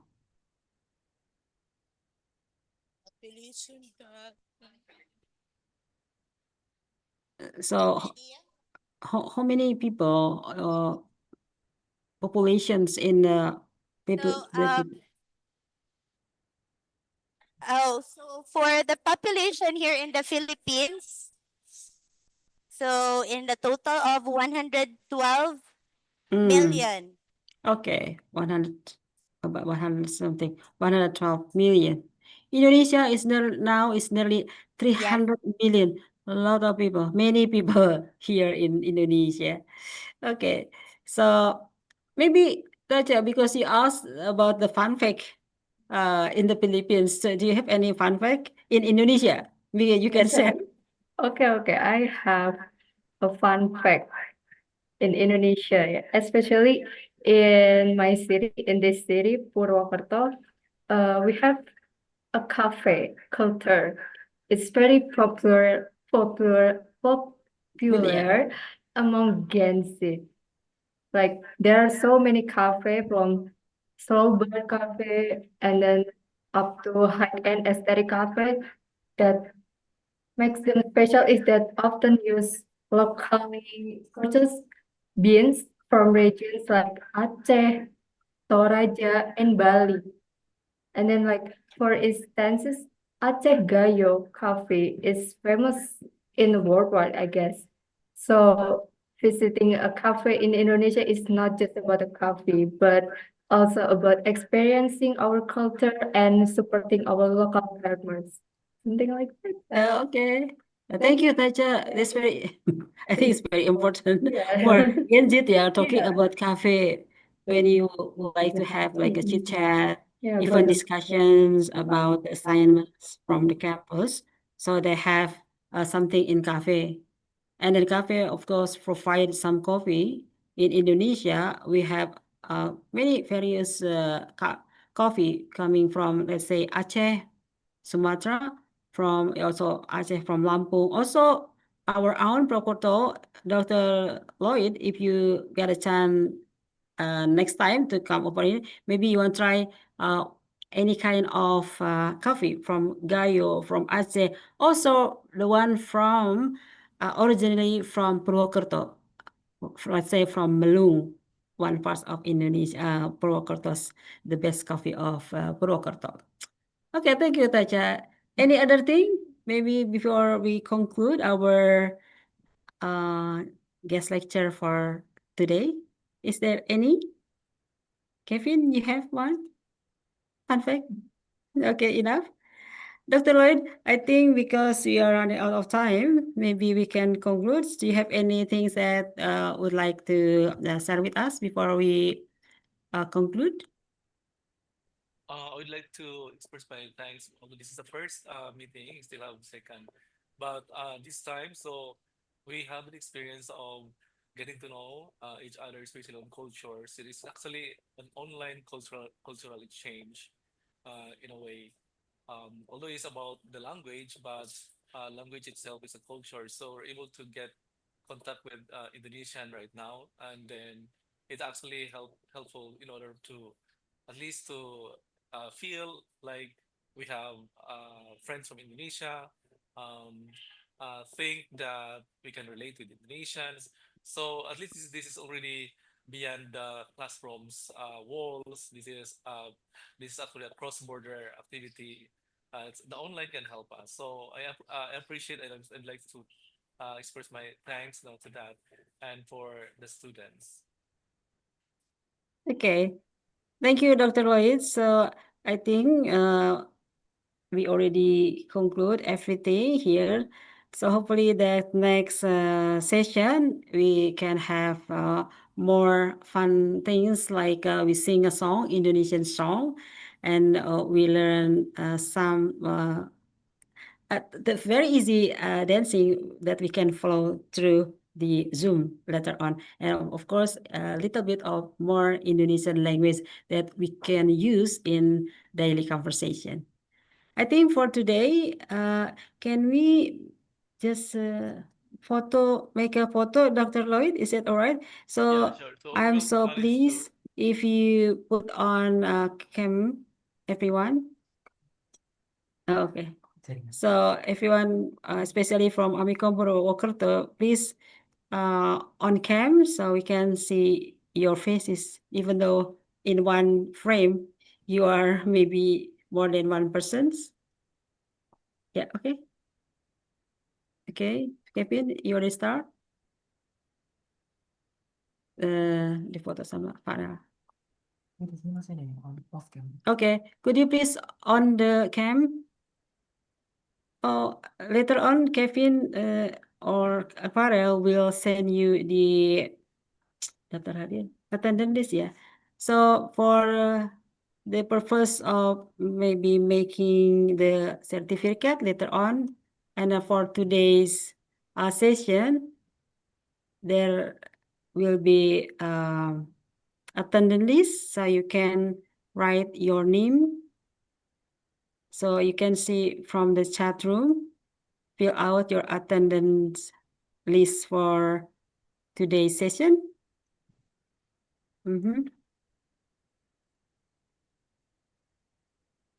It's very easy. Foto udah. Okay. So Kevin, how many picture? There you are. 1, 2, 3. Slide 1. Okay, finish? Okay, well done. Okay, guys, friends from MISAMIS University and also students from Universitas AMM Purwokerto. And of course, here without Dr. Lloyd, coordination, communication, and the kindness of Dr. Lloyd, so things not happen today. So again, thank you so much for today's session, for joining with us. Hopefully, we can see you again next Friday at the same time. I will send you the Zoom link of the Zoom. Okay, so thank you so much. Good afternoon. Have a nice afternoon. Enjoy your time. Thank you so much. Bye. Okay, good afternoon, everyone. Welcome back to the second session of our guest lecture. And I'm Kevin, your MC for today. So, to start, we will have a review for the first meeting. So, please welcome Dr. Tuti Turistiati, MIRHRM. So, thank you, Kevin, for the opening. So again, good afternoon, everyone. Good afternoon, MISAMIS University students. Also, Dr. Lloyd, maybe he's not here at the moment. So, Maynard Melendres Jr., is that the one who is in the frame? Can you hear me well? Is that all right? Okay, is that all right with my voice? Just in case, sometimes it's kind of lagging or something. Is that clear to hear my voice? Yes, we can hear you clearly po. Okay, thank you so much. Okay, now back to our objective program. For the purpose of the program for today's session, still the continuation of our cultivating intercultural communication through the Indonesian language and cultural understanding. But today, special for today's, I will be more focusing on the Indonesian language or Bahasa Indonesia. So Bahasa Indonesia is Indonesian language. That is the official or national language for Indonesian people. With me here are 4 students joining with us. So they are in the semester, is that you're in 7? Is it 6? 6, okay, 6 semester. So another 2 semester, hopefully they are going to graduate from Universitas Amikom Purwokerto. Okay, so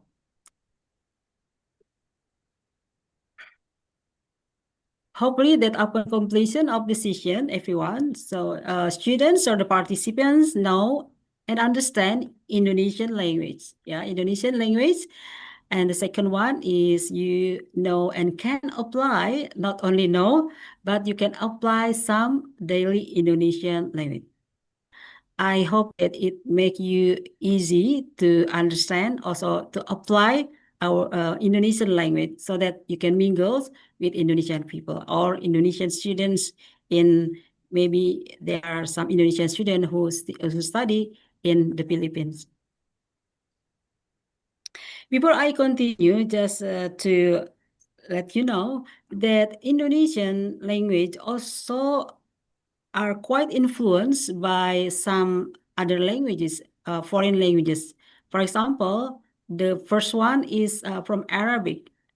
So when you come to Indonesia or you meet Indonesian people, especially those who are maybe living in Mindanao, so their English or their Indonesian language are influenced by Arabic language.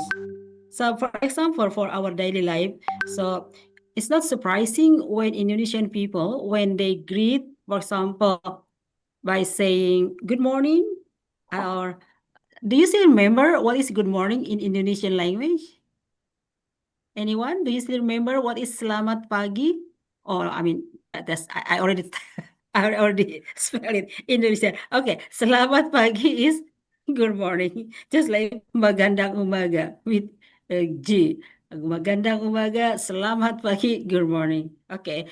But some Indonesian, especially those who are Muslim, they greet people by saying, for example, Assalamualaikum. This is the Arabic language. Assalamualaikum, which means peace be upon you. Assalamualaikum. Or when the Indonesian people starting something, rather than to say hope that God is blessing our action or our activities, sometimes we said Bismillahirrahmanirrahim, just like this one, Bismillah, in the name of Allah, in the name of God. That's Bismillah. So, and also this common Arabic words, that sentence that we are using in Indonesia. Actually, it's not only for Muslim, but sometimes also other than Muslim say the same thing. Let's say by saying a prayer, all praise belongs to God, to Allah. So simply we said Alhamdulillah, just like that. When we finish our session, we said, oh, thanks God. We said, Alhamdulillah, our praise belongs to God, to Allah. And other thing, this is very common when Indonesian people say Inshallah, which means that if we promise something, we make a commitment. So sometimes we might think that it can be so-so, which means that it can be done or it can be let's say in the middle of the way. Sometimes we have an obstacle. That's why rather than to make sure that we are going to do something, we can say it inshallah. That's the Arabic word for, I mean, the meaning is if God willing, just like that. So again, Indonesian language, for some extent, we are influenced by other languages as well. I mean, foreign languages, especially Arabic. Of course, as I said, mentioned earlier, that I believe that for our words also influenced by Tagalog, just like when we call anak is, I think, the same thing, the same meaning, anak, or sapatu, or even uh, silo, which means it is too bright, I reckon, and other sentences or words by words. Of course, we are influenced very much by English itself. Nanawala na jud. By English. For example, in English situations, when we call something... Naara man sa mong laptop, sir. Okay. Can we start? Okay. Also, again, Indonesian language influenced by English. For example, when we say information, Excuse me, ma'am. Very sorry. We are having trouble with our connection. Okay. So, would you like me to repeat once again or? Hello? Yes. I'm very sorry, ma'am. We are currently having a problem with our connection. Okay. I'm very sorry. So it's now okay, or do you want me to repeat what I already explained a bit? We are still connecting it again to our screen, big screen. Okay. I just wait then. Okay. Okay po. No problem.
Hello, ma'am.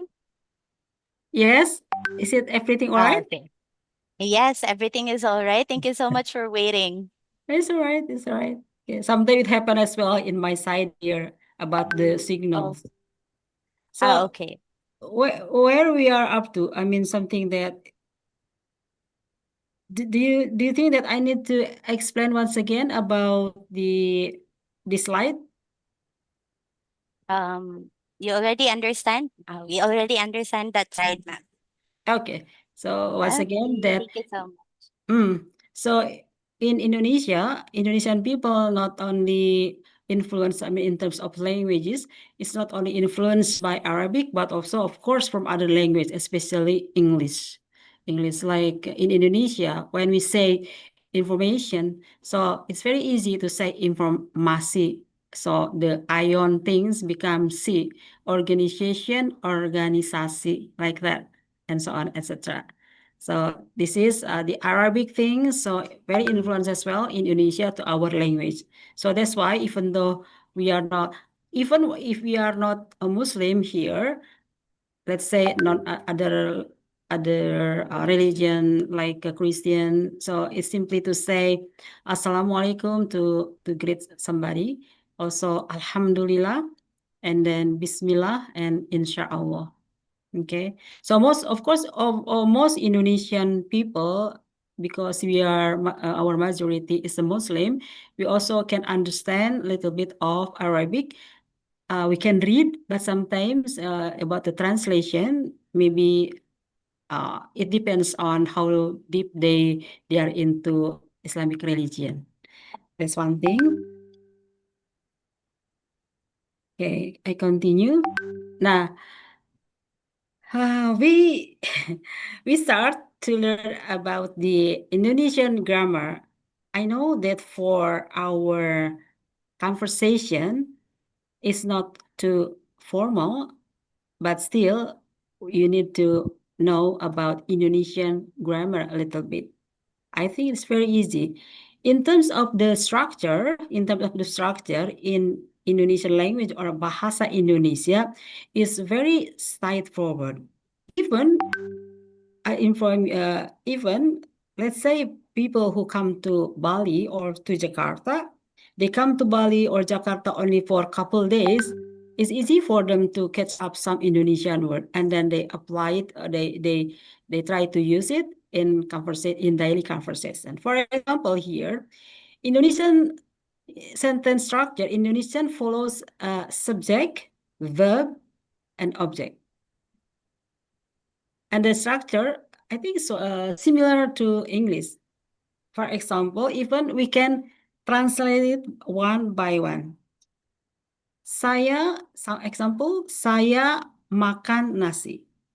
So, saya mean subject, makan, verb, and nasi is object. So, saya makan nasi, I eat rice. So, saya makan nasi.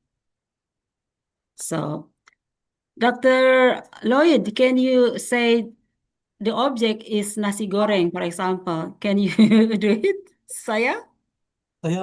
Saya makan nasi goreng. Very good. Just like very easy. That's very good. So now it's like Indonesian. Saya makan nasi goreng. Saya makan nasi goreng. Saya makan, for example, is there any Indonesian food that you already know? Anyone? Saya makan nasi goreng. Saya makan anything? Any food that you know from Indonesian language or from for Bahasa Indonesia? We'll ask the students. Okay, so what do you remember the food last time? The run, yeah. Saya Mhm.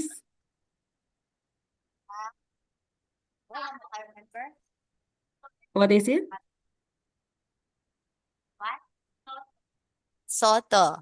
Oh, soto. Oh, you still remember soto. Very good. That's nice. Saya makan soto. Very good. Saya makan soto. Saya makan mie goreng. Mie is noodle. Goreng is fried. So, Saya makan soto, saya makan nasi goreng, saya makan nasi goreng. Very good. Again, saya is I, makan a verb, and then nasi is object. Very good. Okay. In Indonesian language, if you can see from the structure, subject, predicate, or a verb, predicate is a verb and an object. You can see here, saya makan nasi, I eat rice. Dia is, in Indonesia, we do not recognize he or she. So even for male and female, we do not differentiate. For example, in English, if it is man or boy, we call him he, and she is for women or girls. But in Indonesia, dia is for girls and boys, for male and females. So let's say dia minum air. Minum is drinks. Minum is drink. Okay, and air is water. So dia minum air. Saya minum air. If you can see here, we do not recognize the differentiations about the verb. Because in English, for example, when you said, today I makan nasi goreng, for example, but if it is yesterday, something already passed, you have to change the verb, right? So eat to ate, or I have eaten. In Indonesia, we do not recognize the differentiation for the verb if it is now, present, yesterday, past, or future. So the verb is always the same. Isn't it easy? Yeah. So dia again, dia, he or she. So when I say dia, it could be he or she drinks water. Saya, I, tinggal is live, in is di Indonesia. So saya tinggal di Indonesia, I live in Indonesia. I live in Indonesia. So far, is there any questions? Do you think that you can find Indonesian language easy or maybe confusing? Hey, what's your impression, students? I have an impression. The verb minum, which is drinks, is also similar to the Filipinos. Inom, we have here inom, and yours is minum. Oh, okay. Inom, is it? It is for minum? Minum is the same with minum. Oh, okay. Okay. So I believe that when our student, let's say in the future, come to the Philippines, it might be easy for them to sort of guessing what he means by something, Yes. because nearly the same sound is nearly the same. Okay, I continue. So again, for example, again, saya tinggal di Indonesia. Tinggal mean live in Indonesia. So in Indonesia, sometimes even you don't have to say it in complete sentence. Not always like saya makan nasi. For example, what are you doing?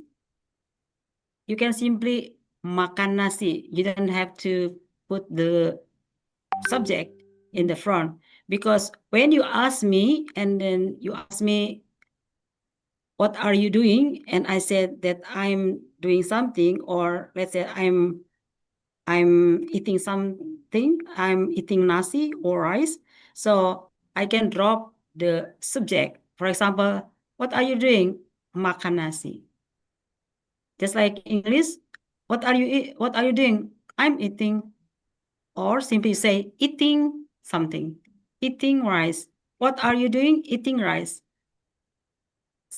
Makan apa? Makan apa? Makan nasi. So which means that we just need simply to drop the subject. Okay, saya tinggal, jenis tinggal is live. And then kamu suka kopi? Do you like kopi? Suka is like. Kamu suka. Okay, from here I will tell you the differentiation between saya, dia, kamu. Saya is I, kamu is you. Okay, saya, I, Kamu is you. Can everyone repeat after me? Saya makan nasi. Saya makan nasi. Dia minum air. Dia minum air. Saya tinggal di Indonesia. Saya Oh, very good. Okay, the last one. Kamu suka kopi? Because it's question. Kamu suka kopi? Okay. So even in daily conversation, in an informal conversation, for example, you also can drop the subject. For example, I can offer Dr. Lloyd. Dr. Lloyd suka kopi, which means that I don't need to put the subject like kamu suka Yeah, kopi. yeah. Yeah. Oh yeah. Okay. Yeah. Yeah. Very good. Yeah. Saya suka kopi. Yeah. Kamu suka kopi? Or Dr. Laid suka kopi? And you said yeah, which means yeah, yes, I like coffee. That's the very short one. Yeah. That's enough. When you said yeah, which means that you like coffee. But the complete one, you can say saya suka kopi. Isn't it easy, everyone? Do you find the grammar things? Because I see it's quite often I meet foreigners come to Indonesia and then they have like dictionary and then they try to express it in Indonesian language and very easy for them to repeat it and then to make a simple conversation with, let's say, the drivers if they use Indonesian driver. Okay, so I continue. Let me know if I'm talking too fast, yeah. Okay, again. So saya sometimes replaced by aku. Saya is quite formal, but aku, especially for Japanese people here, aku, you said aku, right, Dr. Lloyd? Yes, the same. Okay. So aku is saya mean I, kamu quite informal, kamu is you, Anda if it is formal. Actually, when I talk to Dr. Light, for example, it's not common to say kamu. Kamu is for the same level or from, let's say, student, I mean, the lecturer to students. Kamu suka kopi? So it's very, at least the same level. But never, I can, but it's not polite when I said kamu to my college or to the lecture. It's better to say Anda. Anda, the same meaning as you. For example, Dr. Lloyd, Anda suka kopi? But when I say to the students, for example, Farel, kamu suka kopi? Kevin, kamu suka kopi? So it's okay. But never, let's say, I said, not common to say kamu to like a high level or the respected people, lecturer, something like from the sons or daughter to parents. But kamu suka, it is okay, but not common. Okay. Again, here, dia is he or she. So again, we do not recognize if he or she, but the same. We call it dia. Kita, which mean you and I, we, including listener. So it's kita. So for example, students, hari ini, today, kita learning Indonesian language. Kita, you and I, or we, so that's kita. Kami, if I with my students here, so kami. Yeah, again, in Indonesia, when we say we, it can be two meaning. Kita is you and I is kita, but we also has another meaning, which means for example, me and my students here are joining the program. See the differences? So, and the last one is mereka. Mereka is they. Mereka. Mereka more than one person. Mereka. They. Okay, can we repeat now from one by one? Saya. Can you repeat after me? Saya. Saya, okay. Kamu. Anda. Anda. Dia.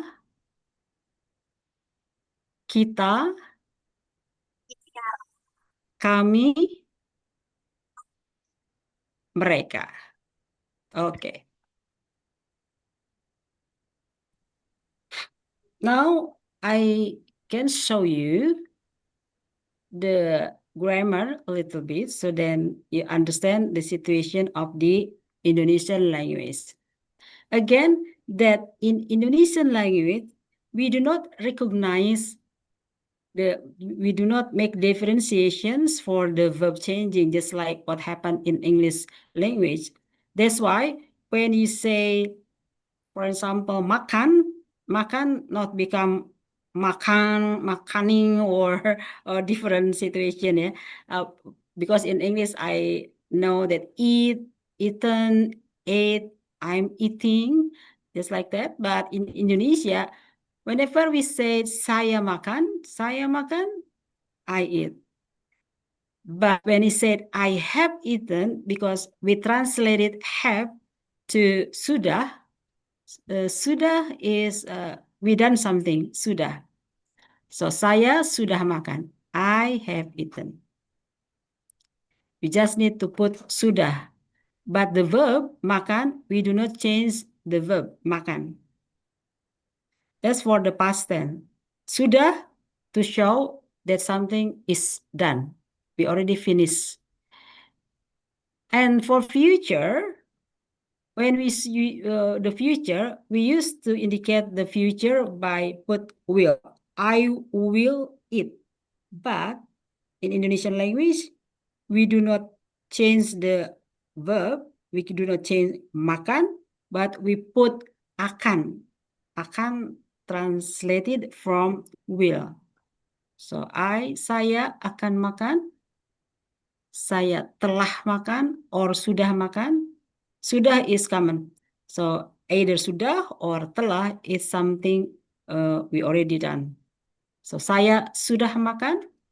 Saya akan makan.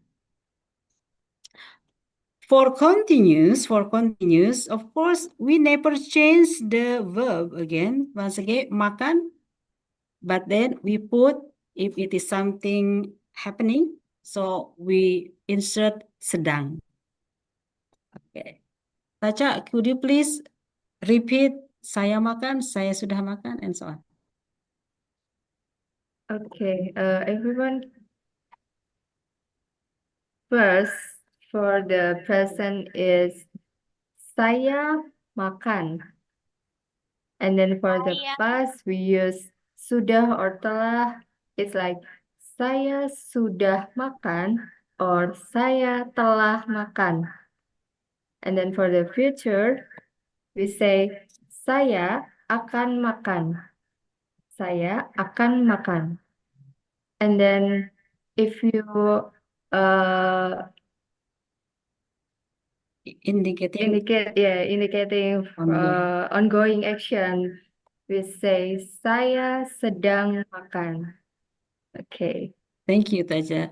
So anyone would like to say in Indonesian language, saya makan, saya sudah makan, saya akan makan, saya sedang makan. But also you can put saya makan nasi goreng, saya makan soto, saya sudah makan ayam goreng.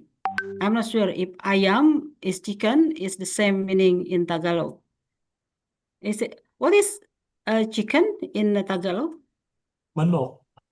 Oh, Manok. I think we can say menu is Manok with K. Manok.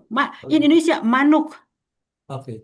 The other animal we have different, we have the same name is the goat cow. So it's kambing. Oh, kambing So is the Tagalog same. is Tagalog is kambing, and our Bisaya is kanding. Oh, okay. You can say makan. Because if it is kambing, it could be sheep, right? Or goat, kambing. But if it is the meat of the goat, we call it daging kambing. Okay. We call it daging. Daging. Okay, anyone, would you like to try to repeat the sentence from the saya makan up to saya sedang makan, but also you can put additional object. For example, saya makan nasi goreng, saya sudah makan kambing, saya akan makan manuk, makan ikan. Ikan is fish. Saya sedang makan burger. Yeah, Indonesian also say burger because it's influenced by English. Okay, so anyone would like to try? Anybody from the class? Okay. Mm-hmm.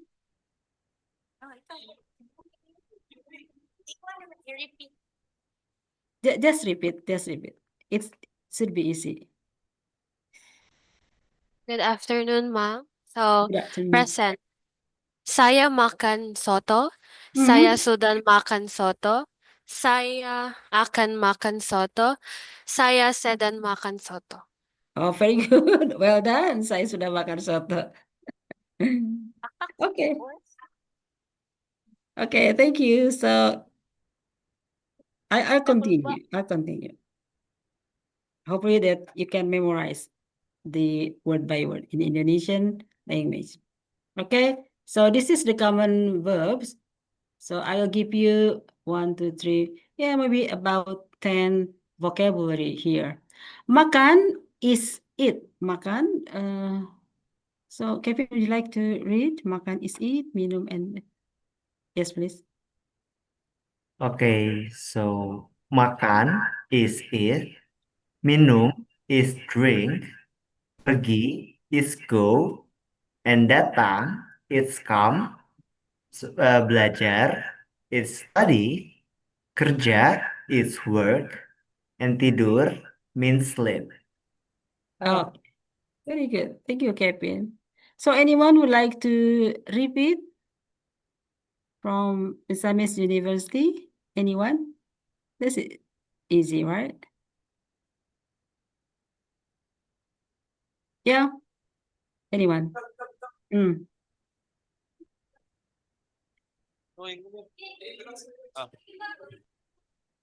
afternoon, Dr. Adi. Good afternoon. Yes, please. Go ahead. Can you repeat? Makan, eat, minum, drink, pergi, go, datang, come, bilahar, study, kerja, work. Tidur. I cannot say the other one. Okay, tidur. Tidur. Tidur, yes. Okay. Thank you. I understand that maybe you are influenced by a little bit of Spanish. When you say belajar, I hear belahar is with H rather than Z. Exactly. So they're influenced by the J of the Spanish. So Yeah, that's why they right. pronounce Balahar and then Kerha. Okay, I recognize that one. So it should be belajar, but it's okay. Belajar and kerja. Okay. So makan, minum, pergi, datang, belajar, kerja, and tidur. Tidur. That's sleep. Okay. All right. So any questions so far from here? Anyone? Okay, that's good. I None so continue. far. So far, so good. Yeah. Okay. All right. I continue. Now, the question word. So I introduce you some of the question word. If you ask something or someone, apa is what? Apa apa. Siapa with siapa, siapa is who. Di mana is where. Kapan is when. Kenapa why. Bagaimana how. So, let's say kamu tinggal di mana? Where do you live? Kamu is you. Tinggal live. Di mana is where. So, very simple Indonesian language. When you say we do not know something, you can say ini apa. Ini to appoint something that's close to you. Ini. For a bit further, we say itu. Ini itu. But for example, when you say something, when you ask something, ini apa? For example, I would like to know ini apa? Ini apa? So in English, what is this? So ini apa? Even when you mix up like apa ini, we will understand. Yeah, in Indonesian language, ini apa? Apa ini? Don't worry about the meaning. Indonesian people will understand what do you mean by saying ini apa? Apa ini? See, when we change the position, ini apa or apa ini, again, we will understand what you mean. Okay, so where is it? What is this? Because in English, sometimes you're talking about what? Because you put that and this, for example. But Indonesian language, we will understand. Itu, for example, itu, you appoint something a bit further. Itu, because when close, is ini. Itu apa? Apa itu? The same. Certain way. Siapa is who? We ask somebody, siapa itu? Or kamu is you. So when you ask me, siapa kamu? Kamu siapa? Okay, no problem. From the perspective of grammar. Siapa kamu? Kamu siapa? Saya, for example, Kevin. Kamu siapa? Saya Farel. Saya Taca. Anda, because I'm going to ask Dr. Lloyd, I never say kamu because kamu again is less polite. So I ask Dr. Lloyd, Anda siapa? Saya Dr. Lloyd. Saya Lloyd or saya Adik. Just like that. So apa again? This for what? Siapa is who? Di mana where? Kapan? When? Kenapa? Why? Bagaimana? How? At least you memorize apa, siapa, di mana. You will be safe here in Indonesia because you will be recognized as a person who already knows about Indonesian language. Okay?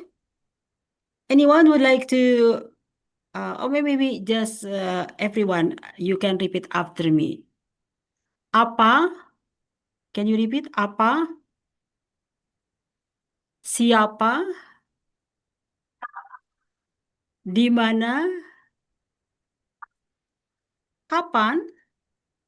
Kapan? Kenapa? Kenapa? Bagaimana? Bagaimana? Okay, very good. I so impressed with your pronunciations because very well said.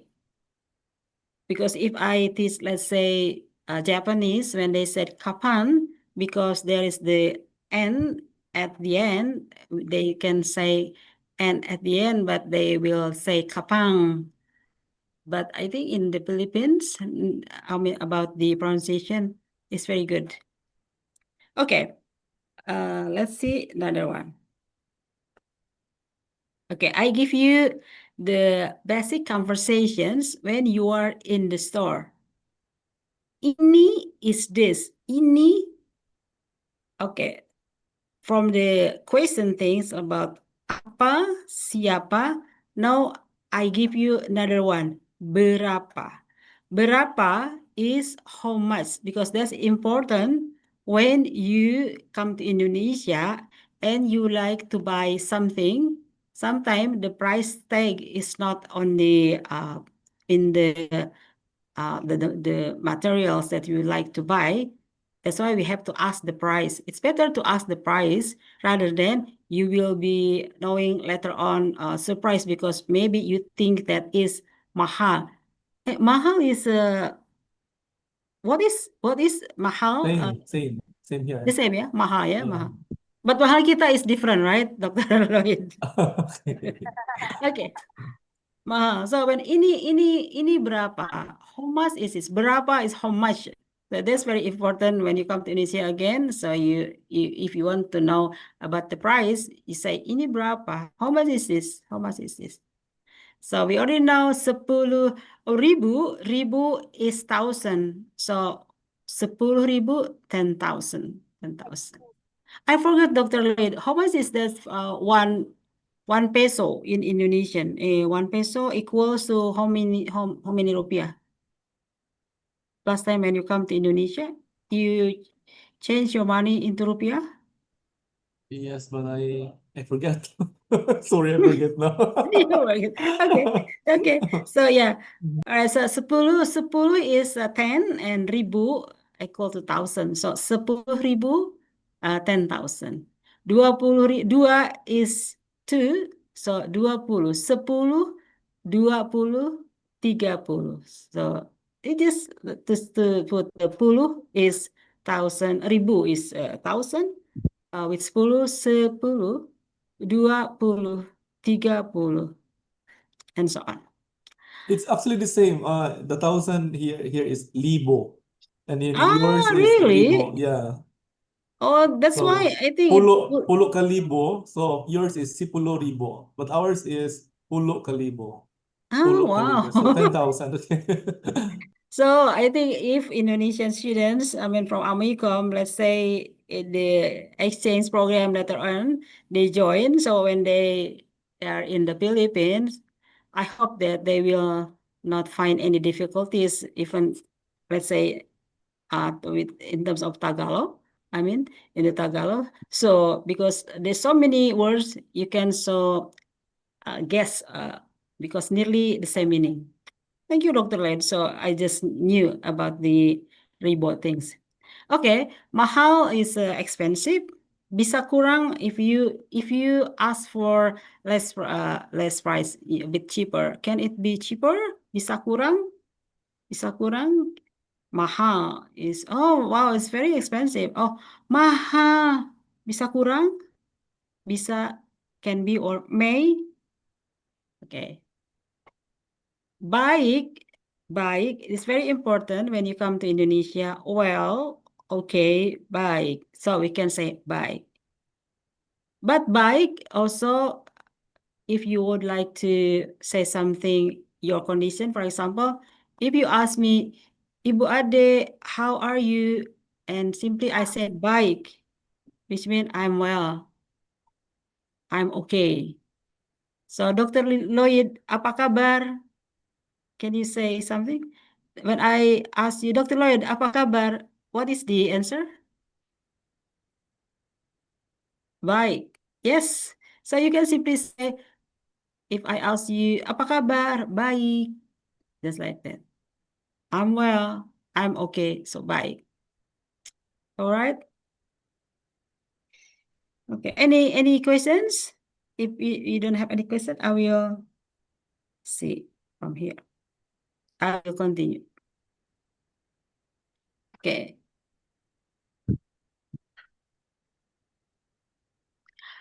Halo, mau beli apa? Indonesia also quite often say hello. Halo, hi, same. Halo, mau beli apa? Beli is buy. Beli, is that the same thing in the Tagalog? Just in case the same, so it will be Yes, easy. the same. The same. Beli, is it? Yes. Oh my goodness me, so mau beli apa? Okay. Halo, mau beli apa? Mau is you want to buy something. Mau. Apa, of course, what do you want to buy? Halo, mau beli apa? Saya mau beli air. For example, mineral water. So you can say, saya mau beli air mineral. Saya mau. Because the question is mau beli. That's why the answer is saya mau beli air mineral. Saya mau beli soto. Mau beli apa? Because you are in the restaurant. Mau beli apa? Saya mau beli soto. But this one here, saya mau beli apa? Because you said air mineral. Air mineral, air is water. So when you have a choice whether the water is in the small bottle or the big one, so botol kecil atau is or in English. So this is the option. Botol kecil atau besar. Small bottle or big one. So, now remember that the kecil is small. Kecil is small, yes. And the opposite is besar. Besar. Okay. So when say, oh, you choose yang kecil saya. Or even when you say botol kecil atau botol besar, you just need to answer kecil or besar. But if it is a little bit longer, yang kecil. Yang kecil saja. Saja is to emphasize, that's it, just the small one. Yang kecil saja, just the small one. So again, when you are questions botol kecil or atau besar, you say kecil, that's enough. We understand. Oh, besar, botol kecil atau besar? Besar. Oh, that's simple. Okay. That's like that. 5.000 rupiah, yang kecil saja. Ya. 5.000 rupiah, it's about the amount of the money. If you can pay cash, for example, you say 5.000 rupiah. But bisa pakai kartu, bisa pakai kartu. Kartu is card. So pakai is use. Bisa pakai kartu. Bisa pakai kartu. But if it is not allowed to use card, so you have to pay cash. Cash is tunai. So maaf, hanya tunai. Maaf, only cash. Baik, okay. Baik is okay. This is the money. Money is uang. Is it the same? I'm just curious. What is money in Tagalog? Pera. That's different. I thought uang. Okay. So, baik ini uangnya. Baik ini uangnya. So, this is the money. Because we only allowed to pay cash. Cash mean tunai. If it is allowed by card, card is kartu. Kartu. Okay. Kartu, yes. Can we repeat from here? So, halo, mau beli apa? Halo, mau beli apa? Saya mau beli air mineral. Saya mau beli Botol kecil atau botol besar? botol kecil atas. Hah? Yang kecil saja. Yang 5.000 rupiah. Bisa pakai kartu? Oh, bisa pakai kartu? Oke. Maaf, hanya tunai. Do you still remember maaf? What does maaf mean? Do you still remember what maaf means in English? Sorry. Oh, that's good. Sorry, ya, maaf. Sorry. Hanya tunai. Only cash. Hanya tunai. Baik. Oke. Ini uangnya.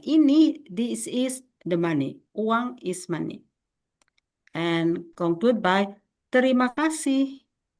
Thank you. Thank you. Terima kasih. And what is the answer for when I say terima kasih, and then you respond by saying what? Remember? When I say terima kasih, and you respond my terima kasih with what?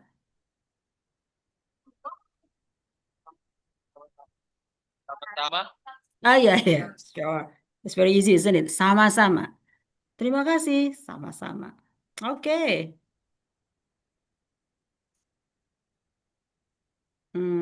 That's already. That's one. Oh, okay. Now let's go to the restaurant. Okay. Mau pesan apa? Mau pesan apa? Mau is what do you want? What do you want? Mau pesan apa?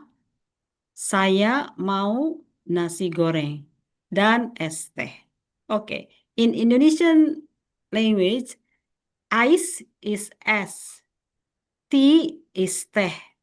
So iced tea, es teh. Ice is es. Once again, teh is tea. So mau pesan apa? Or mau makan apa? Saya mau nasi goreng dan is N. Saya mau makan nasi goreng dan es teh. Saya mau makan nasi goreng dan es teh. Mau pedas? Pedas is spicy. Sedikit saja. Sedikit saja. And then, baik, okay. Tunggu sebentar ya. Tunggu sebentar. Tunggu is wait. Just wait a moment. Just wait for seconds. Baik, tunggu sebentar. Permisi is, excuse me, minta bill. Minta is ask. I want to have bill.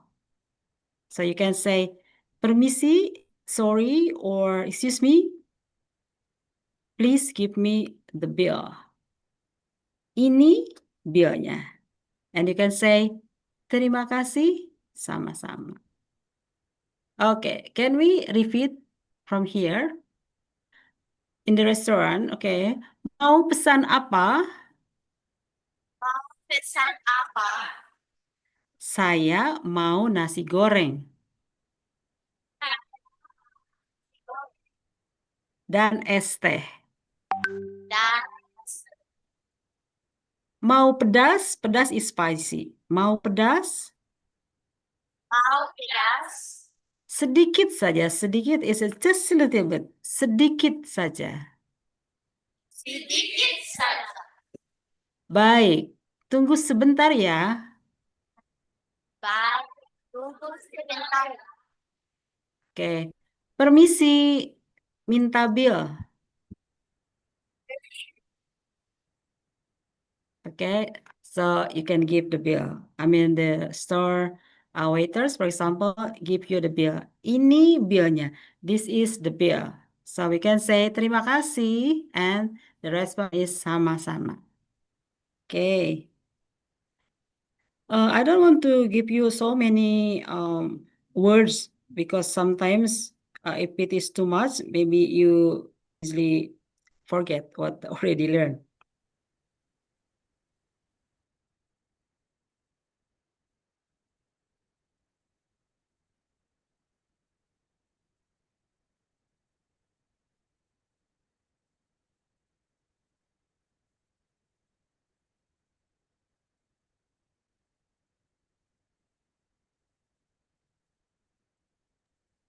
Okay, everyone, I just want to have a practice. Hopefully that you still remember, even though maybe not all, but some of words that you just learned. Could you please terjemahkan? Could you please, anyone who already knows about the Indonesian language? So what is in Bahasa Indonesia or in English? When I said I eat rice, so do you still remember what is it in Indonesian language? I eat rice. Anyone?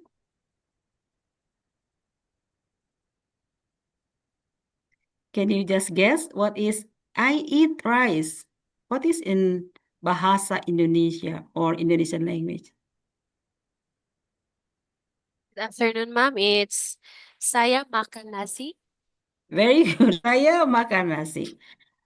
What about noodle?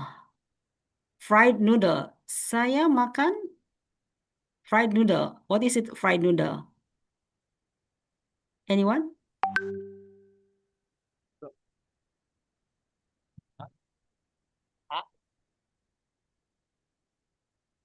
Good afternoon, Dr. Adi. Yes, please. What is it?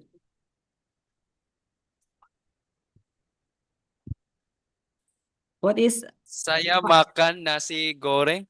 Yes, Goreng. very good. Saya makan nasi goreng. Saya makan nasi goreng. Okay. Anyone still remember in Indonesian language? Where do you live? Where do you live? Where do you live?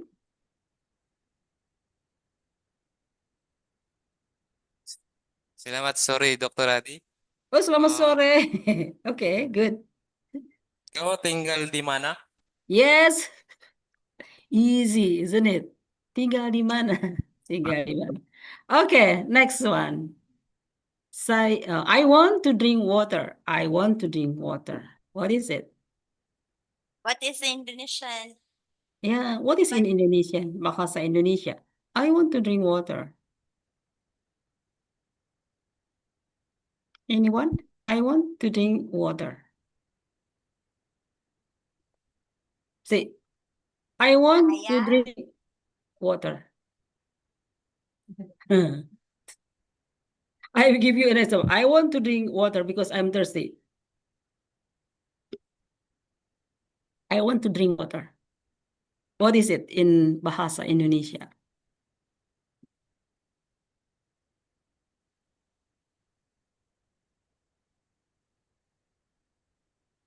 Anyone still remember? I want to Good drink water. afternoon, Doc. Good afternoon. I want to drink water is saya minum air. Saya ingin minum air. Saya mau minum air. Okay, very good. Awesome. Become easier and easier. Okay. Number 4, how much is this? How much is this? Because I want to know the price. How much is this? From the class. People at the back. Sige. Sige, Jonas, please stand. Good afternoon, ma'am. How much is this in Indonesian is ini berapa? Ini berapa? Very good. Ini berapa? Okay, very good. Okay. Office, I'm not sure that you already know because I think I haven't explained the meaning of office in Bahasa. Office is kantor. But sometimes in Indonesian language, we say also office influenced by English. So anyone would like to try? Office is kantor in Indonesian. So I go to kantor, I go to the office, I go to kantor. So I go, what is I go? I go. Say I go. Okay, I please go, stand. I go to the office, I will go to kantor. Salamat sore. Selamat I sore. believe the Yes. answer is saya pergi ke kantor. Oh, yes. Saya pergi ke kantor. Very good. It's very good. Saya pergi ke kantor. Okay, saya pergi ke kantor. Now, I think it's time as a relaxation. I would like to teach you one Indonesian song, and it's very easy.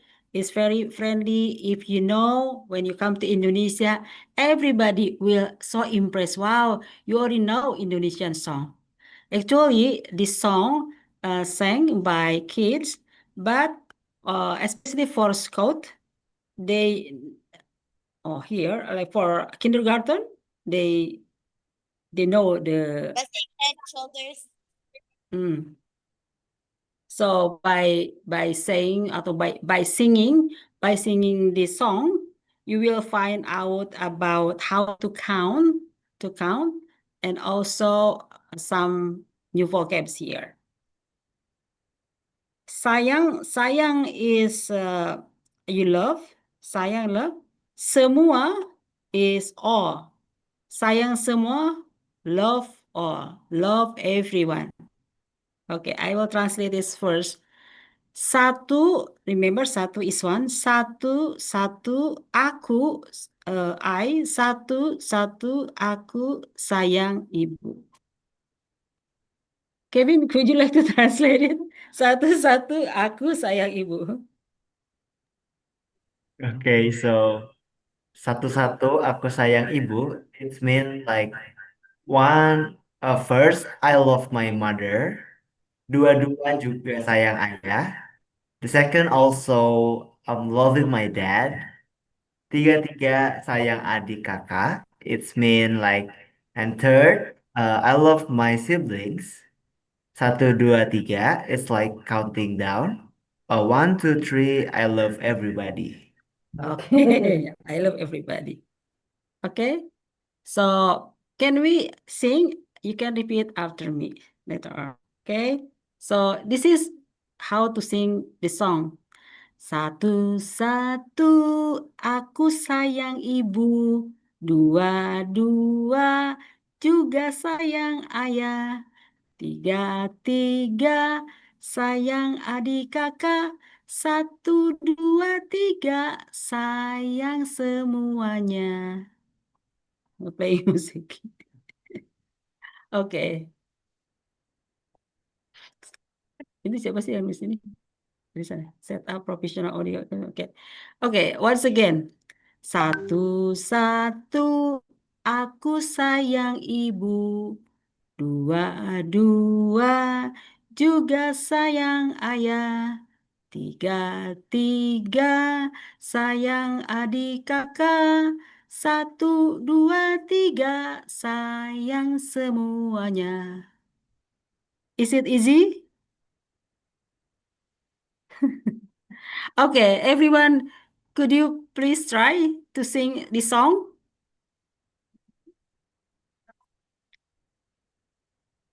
Anyone would like to try?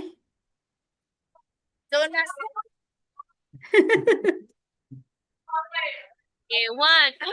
Okay, 1, 2, 3, go. Satu-satu aku sayang ibu. Dua-dua dan sayang ayah. Tiga-tiga sayang adik kakak. Satu, dua, tiga sayang semuanya.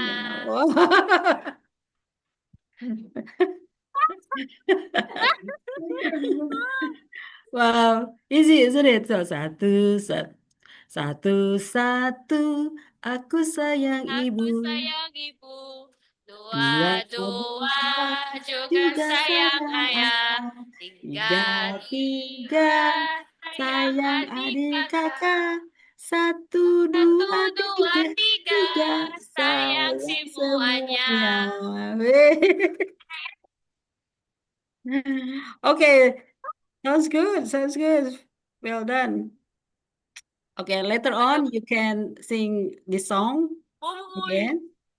Okay, so I would like to conclude with terima kasih everyone. So before we conclude, Farah mana?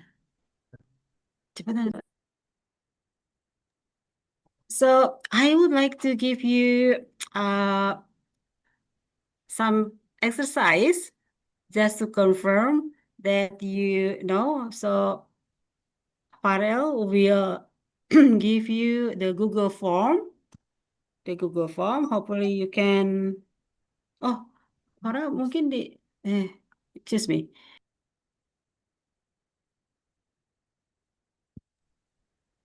Do you have your mobile phone? So we can share the Google form so that you can do the Yes. exercise. Is that all right? Or how do you want to do?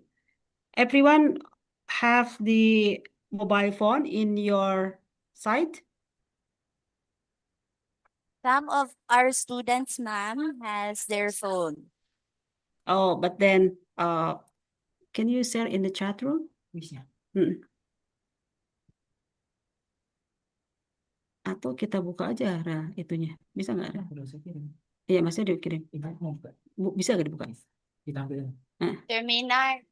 I-send daw nila sa kuan ang Ini link sa kelihatan Google nggak? Form. Kelihatan nggak? Ini di stop dulu aja. I-share na lang dito sa kuan, sir. Please. Stop saya. Oh, i-share daw nila. Ibu harus ngisi ini dulu nama dan lain-lain. Okay. If you have your mobile, you write your full name, major, and the semester, just the same like you did it before. For example, here, bisa di sini. Tulisnya di sini. Ya, di sana. Okay, just like this one, for example. So, let's say management. And for example, of course, like say semester 4, and then next. Okay, so you can answer, or can we do it together, or you would like to do by yourself first? You try to do by yourself, yeah. When you have your mobile phone, so I just share the quiz.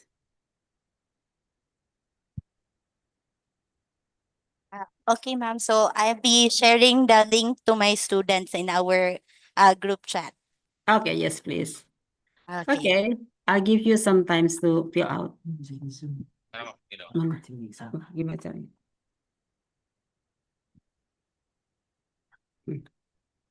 Okay. Wala din ang makita. Kani. I think for those who are not having mobiles at the moment, so you can write by choosing A, B, C, or D.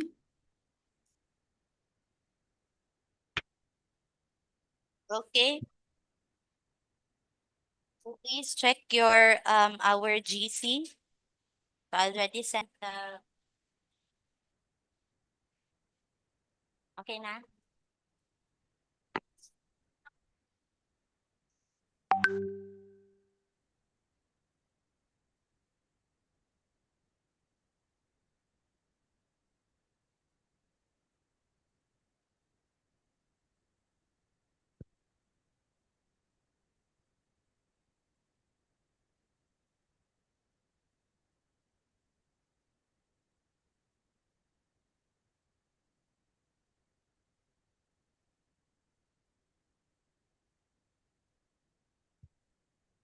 Soalnya ada berapa sih, Bang? Aduh, banyak banget.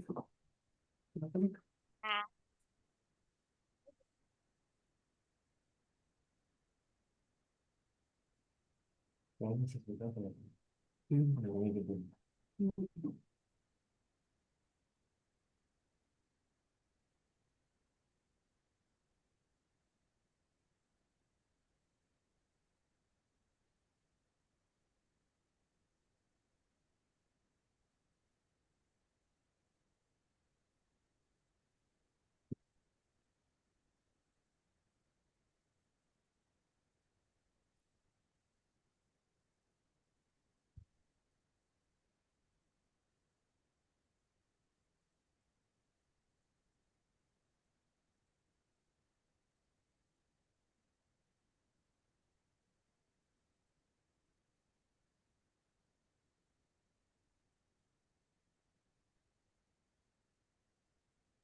Kita lihat itunya nggak? Kasih. Ada yang isi nggak?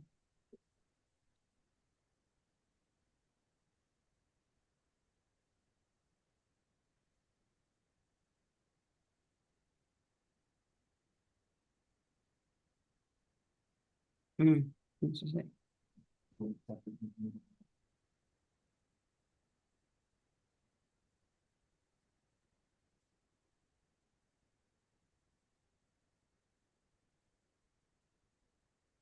Kok sini?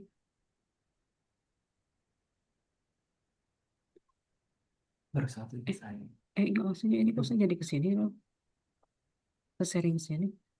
Balik ke sini. Ini ya? Ini. Ini sebelah. Ini kok jadi di sini? Saya foto. Sudah.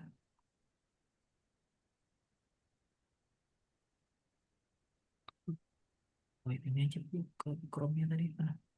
Ini. Nah, jadi hilang ini. Oh, ini masih.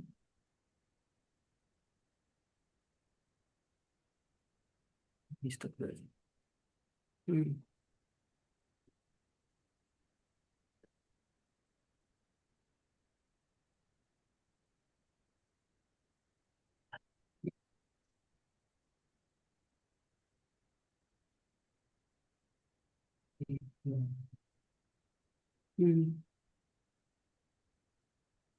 Okay.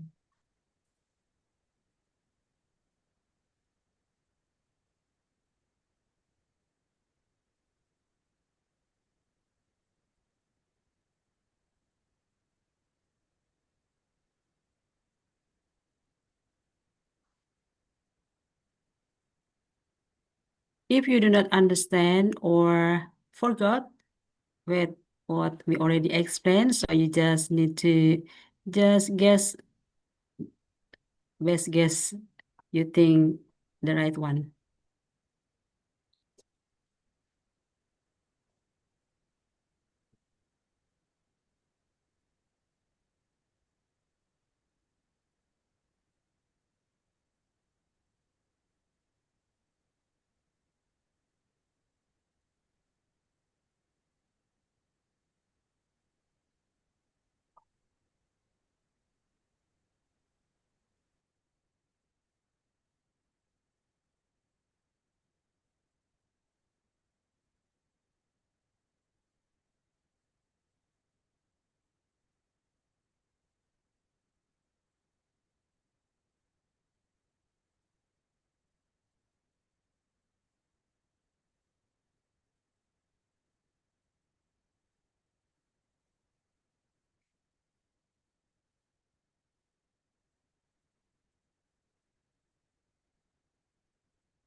Okay, everyone finish or still ongoing?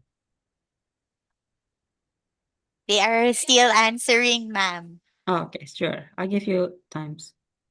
Yes, thank you. You're welcome.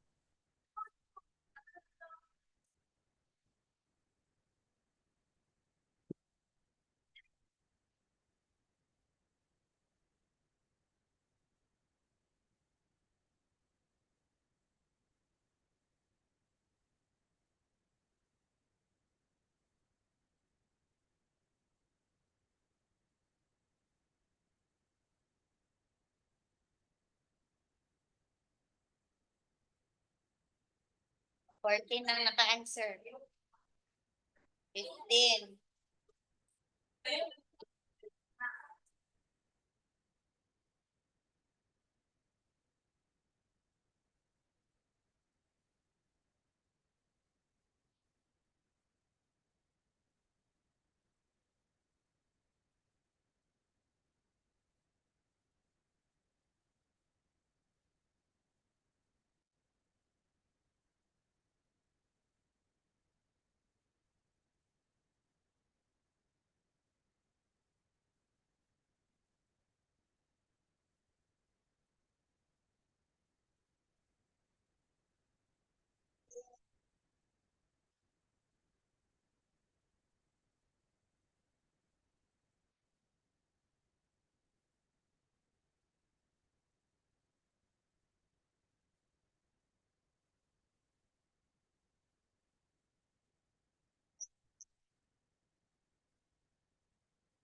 Ako na sa case. Ito kita ko. More trainers to.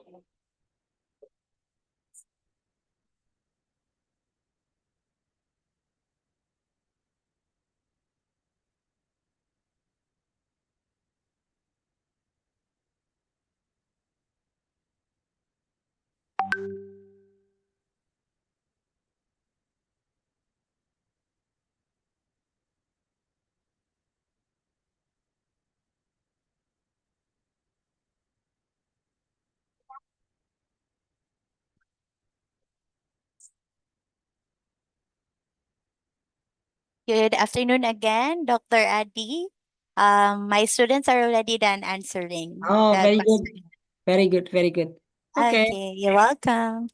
Okay, let's take one by one for quick, yeah. I already know the answer, the response, because using the Google form. So far is, how is it?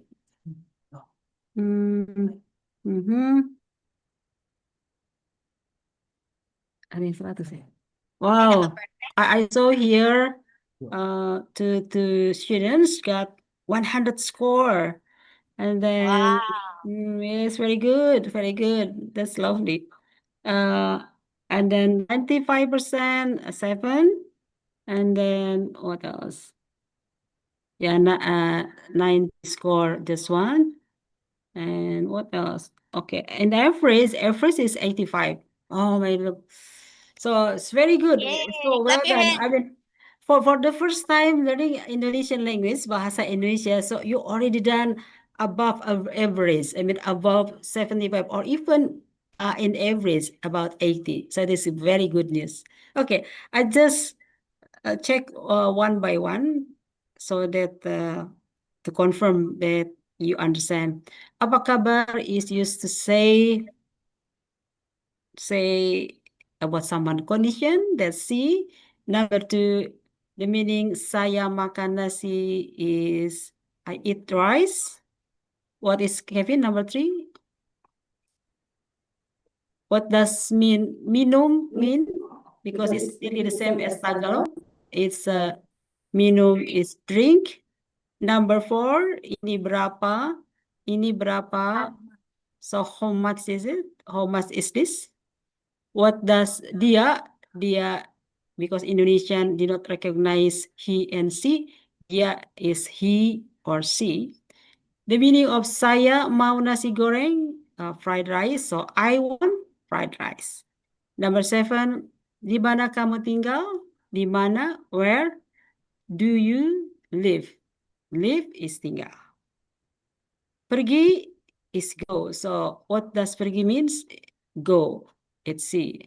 Tidak pedas. Pedas is spicy. Okay, I forgot to tell you. Tidak is the negative for something. So when you say tidak means no or not. So tidak pedas. Pedas is spicy. Tidak pedas is not spicy. Okay. Terima kasih. So everyone is correct. So terima kasih is thank you. Saya tinggal di Indonesia. Tinggal is live. So saya tinggal di Indonesia. I live in Indonesia. Kapan is kapan asking about time. So kapan is used to ask about time. Number 13, mau kemana? Mau kemana? Mau ke mana? Ke mana is where. So where are you going? 7, everyone is correct. 7 is 7. Selamat siang. Good afternoon. Good afternoon. At noon. At noon, yeah. Selamat siang is at noon. Afternoon is sore. Akan means will. Akan is will. 17, cepat. Cepat is fast. Cepat is fast. Murah, of course, murah, the opposite of mahal. So murah is cheap. Yeah, cheap. 19, boleh. Boleh mean in daily conversation. Boleh is may or allow. Last one, tolong is ask for help politely. So that's all done for the practice or the quiz. Sharing kita tutup ya. Stop sharing ya. Stop sharing. So balik lagi ke ini tapi balik lagi ke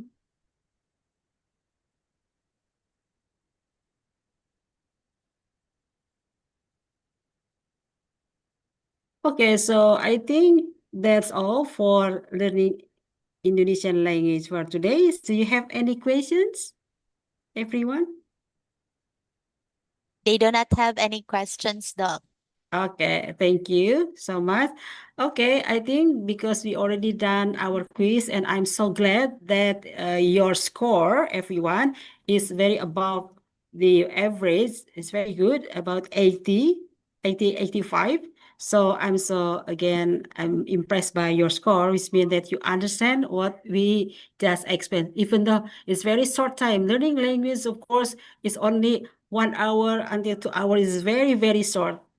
But I believe when you come to Indonesia, to our country here, either Bali or even come to my university in Universitas Amikom Purwokerto and mingles, interact with students of Amikom Purwokerto, so your Indonesian language is becoming better and better.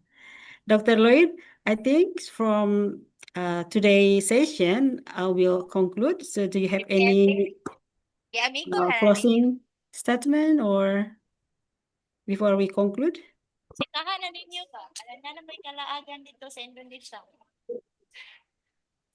Okay, thank you very much, Dr. Adi. Now that we are finally done with the second day of the project of this program on language, so we have our students fully participated in the program, and this is very productive. For the 2 sessions were very productive. class, short class for them. So this time, so on behalf of MISAMIS University, I would like to express my thanks and gratitude to Dr. Adi for handling these short courses on language and learning Bahasa, and the entire Universitas Amico por Ukireto, and the rest of the team, Mr. Kiben and Miss Risma, and then also Sir Farrell there. So I really noticed that your English is very quite very well. So perhaps that you belong to the language course in English. So maybe you are offering that program in your university, and so it's very evident the the the communication skills in English that you have, and we appreciate your assistance to provide this activity for our students in NU. So I guess my role here is to give thanks to everybody because we finally have done this activity, and this activity is for the language. It's very interesting. We even have another activity for language with another university in Indonesia, and that's Universitas Riau Perukirto next week.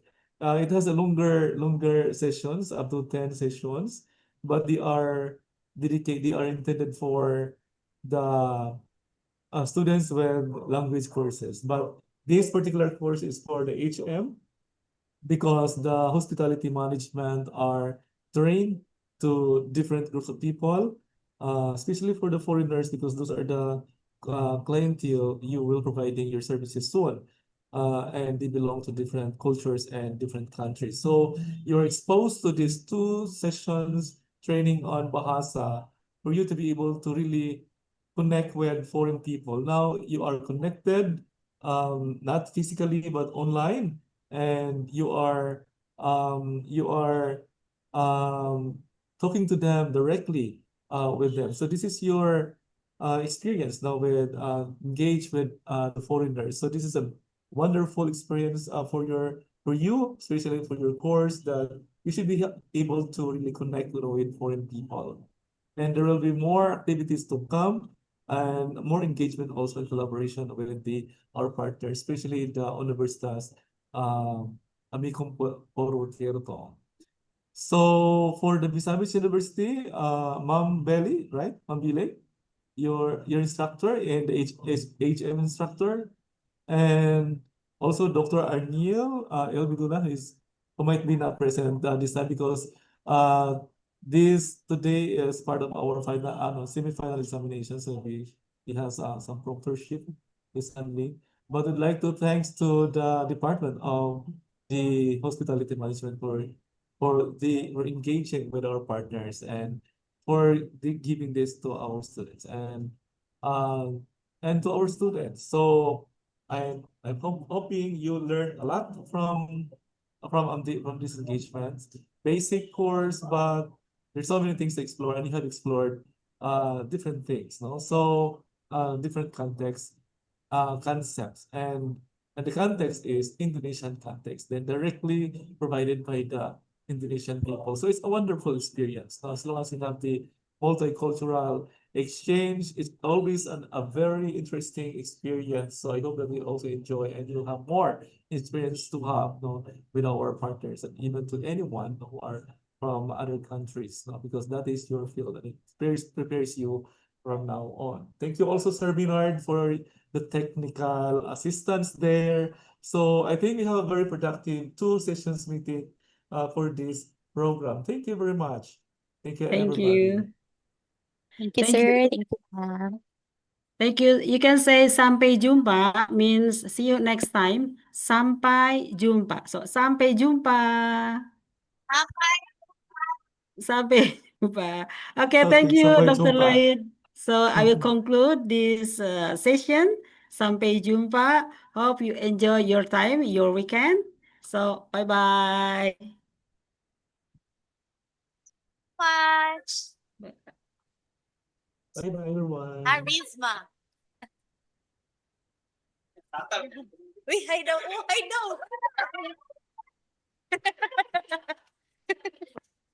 Students, please don't forget to write your name for the attendance. I already sent the attendance sheet there. So please don't forget for signing your attendance there. Also, the evaluation form, can you also fill out the evaluation form already there in the room? I think you received that already. Do you have that? Please inform me. Yes, sir. I will be distributing Yeah, the thank you. form, Sir Lloyd. Thank you. Yes, Thank you, po. ma'am. Welcome, sir. Thank you again, Kevin. So you are a student, Kevin, in the undergrad or the graduate course? But Kevin is gone. Okay, so thank you again, class. I will leave now. Bye-bye. Bye-bye, everyone. Bye-bye. Bye-bye. Bye-bye. Bye, sir. Bye-bye.